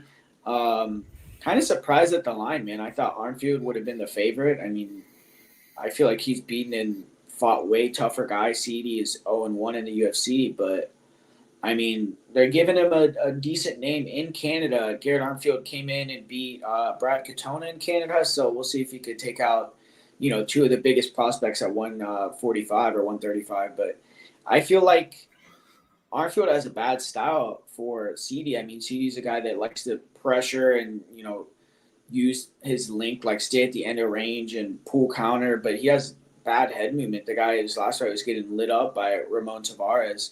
And even though he was able to power through it and landed some nice kicks, things like that, I just feel like Armfield has power and he's going to be able to hurt CD and kind of control the pace of the fight with his boxing. And I don't think CD's going to take him down. Armfield, a lot of his losses are submissions. So I just think Armfield should be the favorite in this one. I mean, being a guy like Katona, I don't think CD has done anything even remotely at that level yet in his career, and he's coming off a loss where he was a big favorite. So I just don't get the line on this one. What do you think, Bill? You think that he should be a favorite in this one, or you agree with me? Well, this is one of those type of ones where you just see like the betting bias. You're going to see them put the Canadian fighter at a little bit of a minus price tag. Shout outs to Cal, Don't Tap Podcast. Cal has he like knows a lot about City. He's told me a lot about him and all that. But to be honest with you, I have the same sentiments. I don't think that this is the best of matchups for him. The more and more I think about this matchup and the way that these two fighters fight, I feel like this is like two bulls coming at each other, and somebody's going to get smoked. I think the under 2.5. That's at plus money. It will definitely be worth a look here for this one. This might be sneaky violence. I don't think CD is going to be able to take as much damage as he did in his last fight. And Garrett Armfield, man, I'm not. I don't want to shit on him too much, but I feel like he's a punching bag, or he punches people the fuck out himself. So I definitely think somebody could get smoked here in this fight. Yeah, I actually agree. I think the under maybe could be viable. I feel like CD's tough though. I mean, maybe he could tough it out, but yeah. What do you think, Fitz? Who do you got here?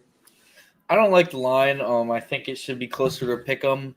I don't know if I'm gonna pick Armfield just because CD did impress me in his UFC debut, man. I thought he got hosed a little bit. I actually thought he won the fight. I just rewatched it a few hours ago. I thought he looked good. Pressure, like Guru said, very good. And he lands some good powers. I noticed the same thing. He does not move his head, though. He was getting clipped. So I'm going to be studying Armfield's tape a little bit more. I'll let you guys know Friday for sure where I'm landing. I don't know if I would like the under too much in a bantamweight fight that I think could play out very closely. I would probably be more inclined for the over, actually. Fight goes to decision in that one. That's where I might be looking. But yeah, this is one I still got to do a little thinking on, honestly. Yeah, I'm looking at the price for that is not bad. I mean, the fight goes to decision is minus 145 if you like it. So, I mean, it's like almost a pick 'em there. But yeah, this next fight, you got another bantamweight fight. Charles Jourdain, he's coming down to 135. Not too sure about that. I mean, I know he's a small 145er, but I mean, I don't know 135. I feel like it's a harder class. I'm not sure if he's going to be able to do well there either. But I think matchup wise, this is a good fight for Victor. I mean, Henry is someone that's never been knocked out, and he's older, but he has good pressure and he cuts the cage off. He's good in the pocket. And I feel like he's just going to be able to melt Jourdain with the pressure, throw to all parts of the body, and just be higher volume. Jourdain has a chance to catch him with these big power shots, but I don't think Jourdain's going to be able to take him down and out wrestle him. I feel like Henry has good anti-wrestling. He trains with Josh Barnett. He has some slick submissions. And Jourdain maybe could move around on the feet for a little bit and be effective, land some big strikes, but unless he's the first guy to knock Henry out, which Henry looks real sturdy, he has good defense and never been finished, I feel like Henry is just going to have the better cardio. And especially with this being the first drop down to 135 for Charles, I don't know how he's going to look in the later rounds, and maybe he'll feel that weight cut a little bit. So what do you think, Billy? Who do you got in this one? This is not my favorite fight at all because I have no idea how the fuck Charles Jourdain is about to fight at bantamweight. I don't know, man. Like, I don't think his style and his game matches that well against Victor Henry. I actually would line Victor Henry as the slight betting odds favor in this fight. But, Jourdain's the hometown fighter as they're a little home cooking. I got a hot take, man. Granted, they don't run the same scripts twice, but I think they're gonna pull this rug on this one, man. Like, Canadian MMA is at like an all-time low right now, and like Canadian MMA fighters haven't really done that well in the UFC Contender Series. I think all of them went winless throughout the Contender Series. I wouldn't be betting a whole lot of Canadians on this card. I mean, I feel like Mike Mallet being the biggest betting odds favorite on this card tells you everything you need to know. And look at how he looked in his last time that he fought in Canada. So I don't know, man. I'm not backing a lot of these Canadian fighters outside of like Jasmine Jasovicius. Maybe that's just like preconceived notion. But I like Jasmine Jasovicius, Chad Allinger, Mallet, and that's really it, man. Oh, Zahabi. I like the Zahabi fight. Yeah. What about you, Fitz? Yeah, I got to be honest. I got to see how Jourdain looks on the scales first at 135, this being his first cut. But I think we're all three kind of on the same wavelength here going Victor Henry. But I can't bet this one before I see how Charles Jourdain looks at the scale, looks at the weigh-in, and how they look facing off, how big Jourdain looks for bantamweight. Yeah. So I just need some more information. And I know Victor is kind of old too. He's like 37, but he still fights good. So, but yeah, next one, like you were just talking about, Ariane Lipski taking on Jasovicius, and Lipski had that long win streak snapped her last fight, but she was looking good before then, and I feel like she's beaten like a couple girls that you could say are kind of similar to Jasmine with Casey O'Neill, with Melissa Gatto, but I feel like Jasmine brings a little bit more intensity, and she's going to push the pace a little more.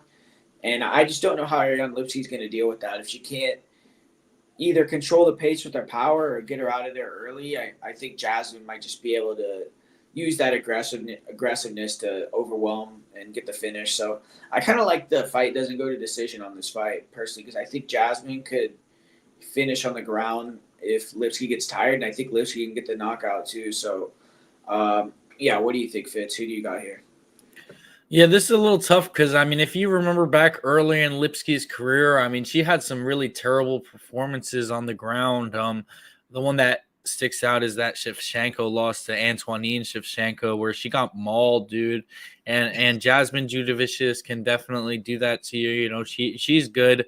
But I think Lipsky is going to be a lot better on the feet. She's a lot sharper and she's a lot more powerful. I mean, Judovicius is a little clunky to me. She throws nice knees and stuff, but nothing smooth. You know, she doesn't cut angles like Lipsky does. Lipsky's going to be able to land the calf kick here and maybe even hurt her. I'm leaning towards Lipsky at this underdog line. Another one I got to still think on, got to look out. These are two girls I actually normally typically bet on almost all the time. So two of the girls I like in the division, but I think we've seen Lipsky's takedown defense evolve. She really doesn't go out there and get controlled that much anymore. And I think I'll be taking her to bounce back here, honestly. Yeah. What about you, Billy? Real MMA would tell me that Lipsky would be the value side, but if they're doing some shenanigans here, I mean, man, Jasmine Jadovicius, out of everyone on that last Canadian card, she did get the biggest ruckus. But I mean, every fight's different, and I definitely don't feel as confident in her in this matchup as I did in her last fight that she fought in Canada. So I don't agree with the price tag a little bit. So I mean, when she fought Priscilla, she was like minus 400 something. Like that is a lasting memory in my head. But I think Lipsky could just be faster.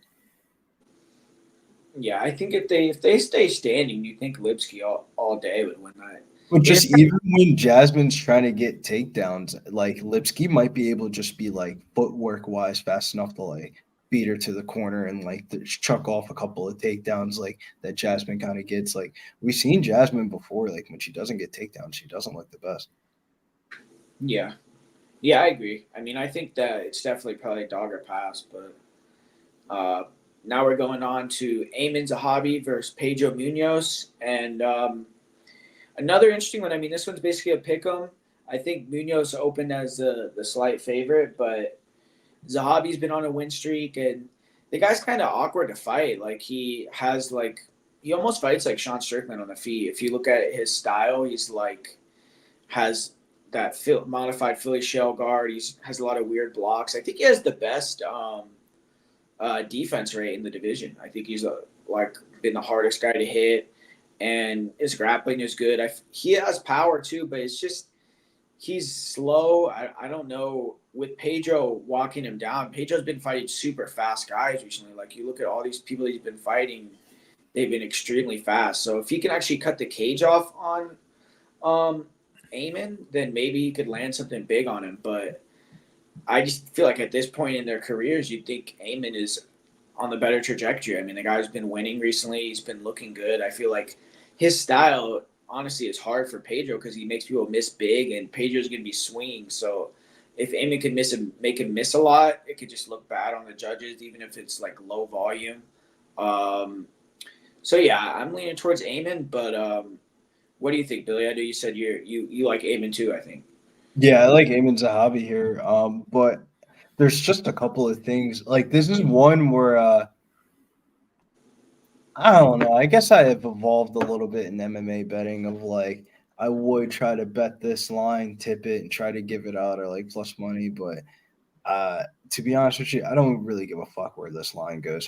There's more questions I want to be answered at media day and at weigh-ins that where I like if I think Zahabi's just gonna go off as the betting favorite. Like he should be a minus 125, minus 130 favorite. Like wrong fighter favorite. Like granted, Munoz has the better resume and all that, but like I don't know, man. Just seems like a Zahabi 29-8 decision. Yeah. What about you, Fitz? Yeah, I had Zahabi against Basharat. It was one of my biggest underdogs of the whole year, so that was really nice. So I like him. But he's a little low output, man. Low volume. Very smart fighter. Obviously, his brother being Faraz Zahabi, one of the greatest coaches we've seen, greatest minds for the sport. I think I might be on Munoz here. The line seems a little fishy, though. Maybe it's a trap line. Because I would have thought that I had Zahabi, I lined him as a slight favorite. So him being an underdog after being on this win streak, he's on the win streak. Munoz is on the losing streak. So it kind of feels like a little bit of a trap line to me, with the plus money sign next to Zahabi's name. But this will be another one. Maybe I like just the fight goes to decision. Like you said, Zahabi's super defensively sound. I just don't know how inflated that line would be. Yeah. Yeah, I mean, I don't know. I feel like Pedro, it's like his losses, you can make an argument like that he lost to like he beat Marlon and shit like that. So I kind of get why the line is kind of close, but The yeah. O'Malley fight was kind of bullshit too. Yeah, the Sean didn't he won the first round versus Sean. I'm like, Yeah, he was like on his way to like kind of winning the first round. That the shit well, he happened. won it. He won the first. I remember on all three cards, he won the first, and then the second he got eye poked or whatever. But yeah, he was winning, and then because I remember Sean was like saying that was total bullshit, like about the losing the first round. But There's a lot of fights on this card. I didn't even notice that. yeah, I know. It's like fucking. I looked through like half the card, and I was like, shit, there's like 7 fights left. But fucking next one we got Mike Malott versus Trevin Giles. I mean, pretty obvious what he's trying to do here. Trevin Giles has lost so many fights recently. I mean, I don't know why the guy's still in the UFC. I guess he puts on fun performances, but he's had to have lost like 6 of his last 8 fights or something. You think gotten finished twice in a row. Cortez just got that pretty sick knockout over Trevin Giles. So, I mean, Mike Malott should win this fight, but his last fight he went out there and he got tired versus Neal and got finished. But Trevin isn't going to be like a fucking gas tank guy. I mean, I just don't see how Trevin wins this one. Honestly, it's like he'd have to use the jab and win off that for 3 rounds. But, yeah, what do you think, Fitz? Who do you got here? I mean, I will say, dude, look at the level of competition in Giles' losses, though. I mean, it's very, very good. Duplessis, Pratis, even Bonfin's a beast, man, a killer. And then who's one other one? Michael Morales. So he's fighting no one but killers. But Mike Malott is just a killer as well. So this isn't like some layup fight. They already had a grappling match. Malott beat him up already in the grappling match. So I think he has a lot of paths to victory here. I'm going Malott to, get that Canadian crowd going. It's the first fight on the card, on the main card. They're going to want the crowd going. And, yeah, I think he's the biggest favorite on the card for a reason. Yeah, I think that choke is definitely like there's potential for it because he's gotten, if I'm not mistaken, hasn't Trevin Giles gotten choked with guillotines like 3 or 4 times? But Bonfin definitely got him with one. Well, I know back in the day he was like a big favorite against fucking GM3 and he got choked with like a front choke. And I think he was a big favorite against fucking Zach Cummings and he got choked out by him too. But yeah, what do you think, Billy? You think Malott is going to get the job done this one inside the distance early again? Or you like, how do you see it playing? First round, right? If I'm not mistaken. I actually think Mike Malott is going to try to win it. I mean, he's going to try to get a finish, obviously, but I think it's going to be a decision. I believe they grappled for in CFFC like a couple of years ago, and like Mike Malott kind of dominated him. So I don't see too much change in this. Seems like kind of like I hate to say it, but just a parlay filler here. Like this is probably like first leg of the parlay. It's gonna be Mike Malott. You'd think it's just if he's gonna be totally death gas again, but like you said with Trevin, you wouldn't think he's gonna push a pace, So I just don't see it really. But yeah. This next fight that we have on the card, Dustin Stolfus versus Marc-Andre Barriault. I mean, I don't get how Marc-Andre is minus 200. This is the parlay shitter of the card, bro. I swear to God. People are going to parlay MAB thinking it's easy bread because he's in Canada, and he's going to end up getting submitted by Dustin Stolfus. That's my hot take for the main Yeah, that line is ridiculous. Like, it should be a pick-em, I mean, I think, or maybe slight for Barriault. I mean, both these guys got destroyed in their last fight. They both got knocked out really bad. And Barriault was really bad. Yeah, but Dustin, remember fucking elbow? I guess he didn't go out like Barry went. He Yeah, won that first round against Fierro, though. I mean, it went down. It just ended in the first round. It was in round 1 that he knocked him out. He was doing good though. You're right. He was doing good. Gassed like 3 minutes though. Dustin did in that fight, and that's why he got KO'd because he was fucking tired as shit. And Barry's a big guy. He's kind of tough to take down, and his cardio holds up. And Dustin definitely did gas out. But that was a crazy fight. It was a crazy fight. The pace was insane. GM3, remember that? Dustin was dominating GM3 for like 2.5 rounds, and then he fucking got his back taken and subbed with like sub shit. I was like, oh my god, dude! Because that was when he was like 0-4 at the UFC, and then like they gave him another chance. But yeah, I mean, it's like if Dustin gasses, then Marc Andre is going to take over and probably justify the price tag. But if they're both fresh, I feel like Dustin is better. So I guess it just comes down to if he could finish him early or if his gas tank will hold up, But I just don't think Marc Andre is good. Like, I don't get how he could be minus 200. It's like I would have seen sentiments, bro. How do you parlay Mike Mallet and MAB and just think that you're so safe? And way down, dude. I mean, the guy was like, I'm pretty sure, like I saw him earlier today, he was over minus 200. Now I'm looking at it, he's minus 175 on Bet Online. So, I mean, bro, it's just common sense. But I mean, I would imagine, bro, it's just gonna get public money throughout the week. I mean, it's MAB fighting in Canada, but this is one I'm just gonna stay the fuck away from. I think Dustin Stolfus has more paths to victory, shockingly.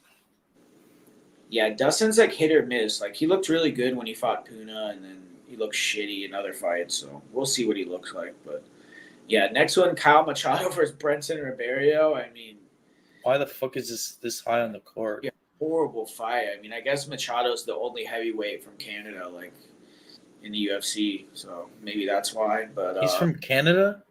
Yeah, he's from Canada. Yeah. He's not Brazilian. He was a fucking lawyer in Brazil. Quit his lawyer job. Went to Canada to pursue an MMA career. Yeah. That is crazy, bro. To fight out of like some random gym in Vancouver. Like I don't know how he's dog shit, dude. That fight he had, it was his UFC debut was so terrible. Yeah, Dominic Ribeiro is pretty dog shit. He lost. He got signed to the UFC. Fucking what's his face? Lost to Dontel Mays. I mean, that's the worst. That's like one of the worst losses you can get, dude. Kyle, dude. I mean, but fucking Branson looked so bad his last fight, though, dude. When he fought so bad, he just laid on his back for 3 rounds. He wasn't even trying to stand up. Like, I get it, the guy's good, but literally, he was like, I was like, what the fuck did he come into the fight like thinking he was gonna do? Like, he literally got insta taken down every round. And would just lay there, not even looking for submissions, not trying to get up. Like, how was it a majority decision though? Because I think the third round he dropped him, and yes. That was it. But it's like he basically got dominated the whole fight, like, and he wasn't doing anything, But he's like a big ass tall dude. He's like what 6'8" or some shit. Yeah, he's tall. He's a tall guy. I mean, he looks not physically imposing.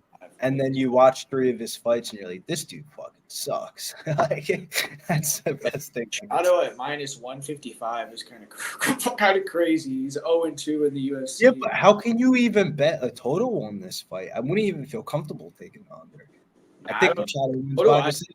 I mean, I guess both Kyle. I don't think he's ever been finished before, so that's what I'm saying. I think Machado wins by decision. Reluctantly, I mean, he's hitting double markets here, Brazilian and Canadian market. He just sucks. Like on paper, I'm looking at his record decisions. He lost to some bad guys. He lost to Dustin Joyce. The dudes that he's beating before he even got here is just real bad. I remember he beat Lee Main twice. You know who Lee Main is, right? Like a 45-year-old guy. He's not 45. He's like 60. He's like 57. I was gonna say, I remember his contender series, bro. I was watching all old ass like guys. I was like, what the fuck? 55, I bet. Maybe he's older than 55. But look, just click on Kyle right there, on his name, and then you'll find him. Go to it's Lee Mean. That might be a Tapology thing. It's not in there. Yeah, I'll check right now on Tapology. Dude, the guy's, I think he's 55, but I'm telling you, that when he fought him, he was old. 57. Yeah, dude, exactly. Wow, yeah, that's When did crazy. he fight Kyle like 3 years ago, 4 years ago? Yeah, that was before the contender 5 series. years old, dude. Like he was old as shit when he was fighting, and he fought him twice. Like he fought him. No, but the best part is he followed it up by fighting a 46-year-old in this next fight. Oh, really? Yeah, right So, after he has a. I think Brett is gonna win, dude. I mean, you could Me tell. too. Like, why the fuck is Kyle fighting fucking senior citizens, bro? He obviously knows that he sucks. Why would you fight? Like, I don't know. I mean, I guess who did Kyle beat to make it into UFC? Wasn't it that fat Polish guy that like didn't do shit? Remember? Kevin Spolonsky. Yeah. He was. I remember I bet him, and I was like, "Wow, man." At least Benson, he beat Bruno Lopez. He's pretty good. I mean, I don't know. I think Ribeiro is the side, but especially. I can't bet that fight though, bro. You cannot tell me you can't put more than a half a unit. Oh, I'm not gonna bet it. I'm not. But I'm just saying, like, you can't wager more than a half a unit on that. Dude, fight. Machado's terrible. I don't mind betting Ribeiro at the plus money. I mean, Machado's dog shit. He has looked terrible in the UFC. Both of them are whistle. So it's like Branson got KO'd in the first round and dominated. I get it. I just think he has a little bit more potential. I mean, dude, I'm not a fan sometimes of these heavyweights moving down to 205. Like, you're just going to be slow and unathletic and not move well. I mean, maybe he going down, right, for this fight. Yeah. And maybe he's in better shape, which he definitely needs to be because his cardio is really bad. Watch the McParkin fight. Look how tired he is, dude. He looks up at the clock, fights for maybe maximum 8 seconds, and is looking back up at the clock to see how much time passed. But Parkin was death gas too, and I don't know if Ribeiro is going to be able to wrestle him, but Machado's takedown defense is really bad. He couldn't stuff a takedown against McParkin to save his life almost. But yeah, I'll be on Ribeiro here. I really don't hate it. We'll see. Yep. And moving along, another heavyweight fight. This one's a little bit more interesting. I mean, Derek Lewis versus Janata Deniz. I mean, either Deniz is going to leg kick his fucking legs off and win that fight, or Derek Lewis is going to catch him and knock him out. I mean, I don't really have a great read on it, but hey, Derek Lewis is plus 140. He's fighting a guy that doesn't have much experience. I would go with Derek Lewis, but what do you guys think? They're trying to set Deniz up for a win. Is he actually going to get it? I don't know. But I actually like the over on this fight, shockingly. That's interesting. Yeah. I mean, you're going to get some good value on it. Right? I would imagine, like, fight to start round 2's got to at least be, like, what, minus 150? I think these boys can go 5 minutes. Yeah, definitely. I think I'm going to be on Deniz here just because, I mean, he does have that kickboxing pedigree. Lewis, of course, is never really a guy you want to be fading just because, he's the knockout king, dude. He has more knockout power than anyone else in UFC history. He's knocked more guys out than anyone else. But, Deniz is, a pretty high pedigree kickboxer, and I think he's going to show that off here and be way more well-rounded with the strikes. Let me ask you, though, real quick, because one reason why I kind of want to bet Lewis is because Austin Lane was taking down Janata Deniz. And, yeah, and you think Lewis is going to take him down? I mean, Derek Lewis has been getting down. He's been getting takedowns in his fights recently. Yeah, that's the one thing I was literally just about to say that I would think Lewis should take him down, actually. Like remember when he fought not Delima, fucking Nascimento? His last fight, Nascimento, he took him down like 3 times. Yep. So, I mean, if he could take down Deniz and get on top, dude, I think he could finish. You're definitely right. You're definitely making an angle. It all depends on, like, what fucking Derek Lewis shows up. If he Derek could go out win this fight, he can win this fight. If he wants to lose this fight and they're telling him to lose this fight, he will lose this fight. And Deniz will look like a great minus 175 favorite.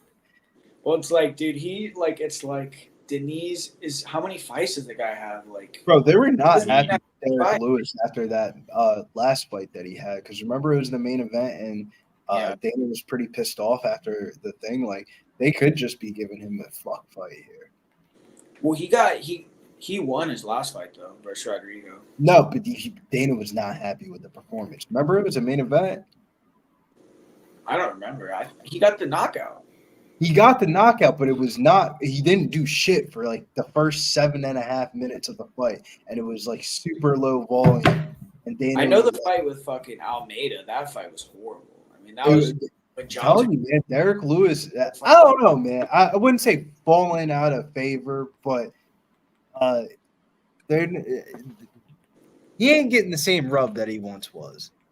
And No, yeah, he's at the end of it. But I'm just saying, it's like Derek Lewis. The guy's fought like what 30 times in the UFC, and you're giving him a guy that has 8 fights. Like you think that he should be smart enough to win this, man. But then again, he is fucking Derek Lewis. We're talking about bars.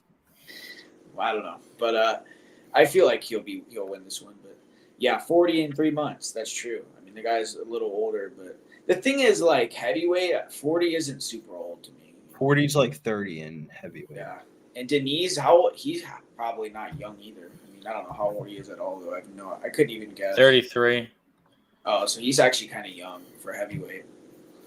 But yeah, it's like, how good is Denise at this point? You know, because he's beaten nobody. I mean, But it's not about how good he is. He's a good fucking striker, and this is probably just going to be a striking fight. I guess he did beat Carl. That was the most infuriating fight after Carl Williams decided to strike with the guy for 3 rounds. Like, that was idiotic, dude. I'm glad that you got good money. That was good money. but yeah, I don't know. Denise, we'll see. We'll see if he can win this versus Derek Lewis. I mean, he'll be another player at heavyweight, so I think they obviously want him to win, you know. But co-main event, Aaron Blanchfield versus Rose Namajunas. Blanchfield is the favorite in this one. Both of them, or I guess Aaron's coming off the loss, and Rose coming in on with some momentum here. 2 main event wins in a row. I mean, matchup wise, you think this is a decent matchup for Aaron, but Rose has been looking a lot better with the grappling recently. So I don't know. I mean, to me, this fight is lined pretty close for a reason. I still got to look into this one a little more. So this is one I don't have a great read on yet, but I don't know. I'm kind of leaning towards Rose here, but what do you guys think? What do you think, Fitz? Yeah, I got to watch tape because I was actually away for the Rose Tracy fight. It's one of the few main events I didn't watch the entire year. And obviously I was not, running back to rewatch it. And then Blanchfield's fight against Aaron, against Thoreau, I was there and, so I was hammered. So don't really remember that one either. But I was thinking Blanchfield. I thought she had a disappointing performance in her last fight, but I mean, let's not forget what she was doing before that, the work she was putting in, the hype she had behind her. So this could be a little bit of a buy low spot for Aaron Blanchfield. But how did Rose look against Tracy Cortez? Was Cortez shooting a lot? Did Rose stuff like all the takedowns, or? Yeah, she took Tracy down multiple times. Like she was better wrestler than Tracy. No, but Tracy was live early. Tracy got 2 takedowns in that fight. Yeah, I don't know. I thought Rose won 50-45. For sure, but I'm saying like there's certain parts. Like this is actually one of the fights that I really did take deep study into. I like Aaron Blanchfield a lot here, but I also think this fight goes the distance. So it's like one of those ones of like, how hard do you really want to slam a women's MMA fight that you think is going to be a 29-28 decision? But I think Aaron Blanchfield's going to take her down. Rose Namajunas, good takedown defense and all that, but she's been taken down by a whole lot less credentialed fighters or wrestlers, I would say, than Aaron Blanchfield. I like Blanchy a lot this weekend. Probably one of my favorite bets on the card. Really? See, that's surprising to me. I don't know. Because I just feel like Aaron, I think Tyler Santos got exposed her last fight. Like when she fought, not her last fight, when she fought Jenna Bishop. Like she arguably lost that fight. It's like, I don't know. Yeah, but that's also like, you can't compare it a little bit because like these women's MMA fights, they're fighting like once a year, maybe twice a year. Those PFL fights, they're fighting like your first PFL season's definitely that's fighting that many times a year. Like that's the only organization that makes you really do that.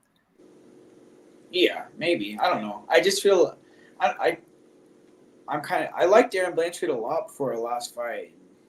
You gotta throw. You gotta. I think you gotta hop back in. Fuck Rosemont Eunice. This isn't the.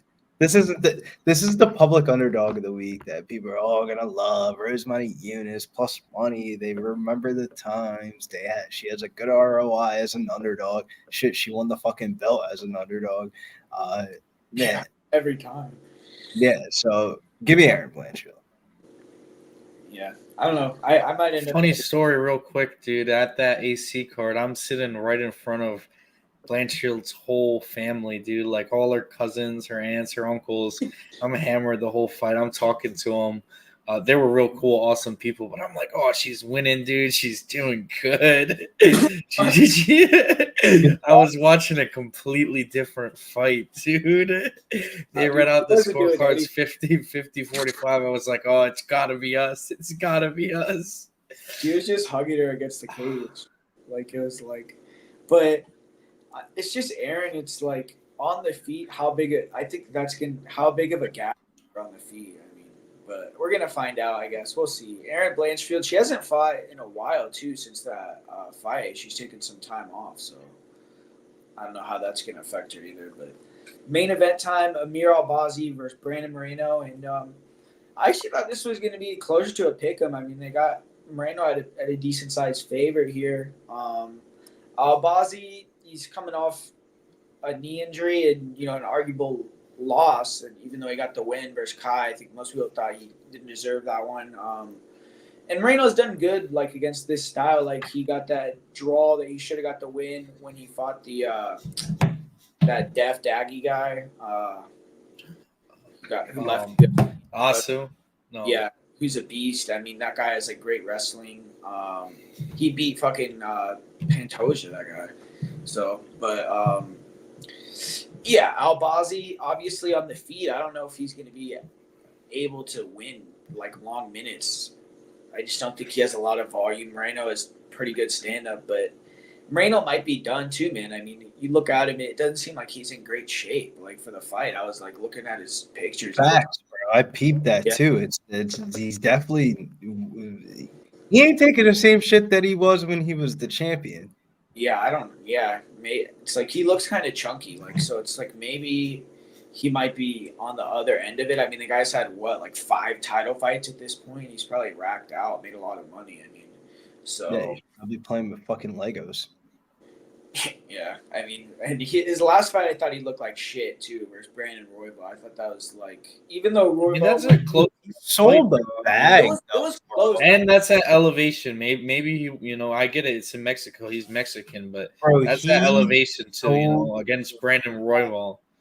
Well, I thought both. We found out how good Brandon Royval is. I thought because Royval came in on that fight. Remember, on like a week notice with an injury. Oh yeah. So he was hurt, and he came in, and it was like high volume fight, but I don't know. I just didn't think it wasn't like the same brand.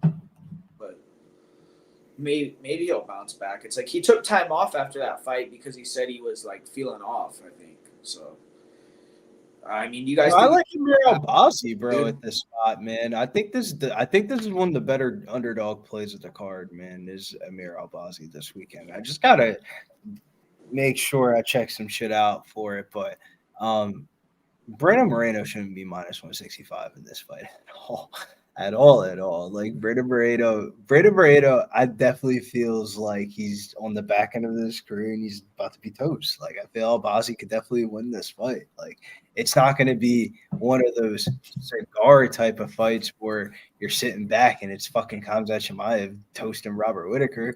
It's going to be one of those ones you're just going to have to sit back, get comfortable, and you're going to have to sweat a little bit. It's a main event. But I like Amir Albazi a lot. Yeah. What about you, Fitz? Who you got here? I'll be on Moreno. I definitely don't like Albazi a lot here. I mean, Moreno's wrestling is very good. I think you guys are being a little harsh on him. He's 30 years old, dude. It's not like athletically. I guess he's had a lot of UFC fights, some title fights, but he's still right there. The dude is so good. That fight against Royval, it was very close. Could have gone either way, really, if you ask me. And it was a bad performance. That's on an off night. He does that. Has a very close competitive night. In a fight, consensus was that he looked off. He wasn't himself. So I think as long as he's going in here in the right mental state, he's going to be able to stuff takedowns, and he's a much better boxer, much better on the feet, I believe. Longer fighter too. Still got to go rewatch some Albazi. It's been a long time since I've seen Albazi fight, with his layoff, so I haven't, tape studied him in a while. So definitely want to go back and do that. And we'll see Friday how I'm feeling. But right now it's Brandon Moreno all the way. Right, okay. So we got some differences on the co-main and the main event, and we'll see what we'll end up picking officially on those. But yeah, guys, thanks for joining me on this fight show, and had fun breaking down these two cards. So I guess we'll probably be back on Friday doing the show again. And yeah, guys, come back, watch. Thanks for being in the chat and everything like that. Thanks you guys for joining. And yeah, man, we're out. We'll be back probably on Friday doing another show. So thanks for watching, guys. Peace.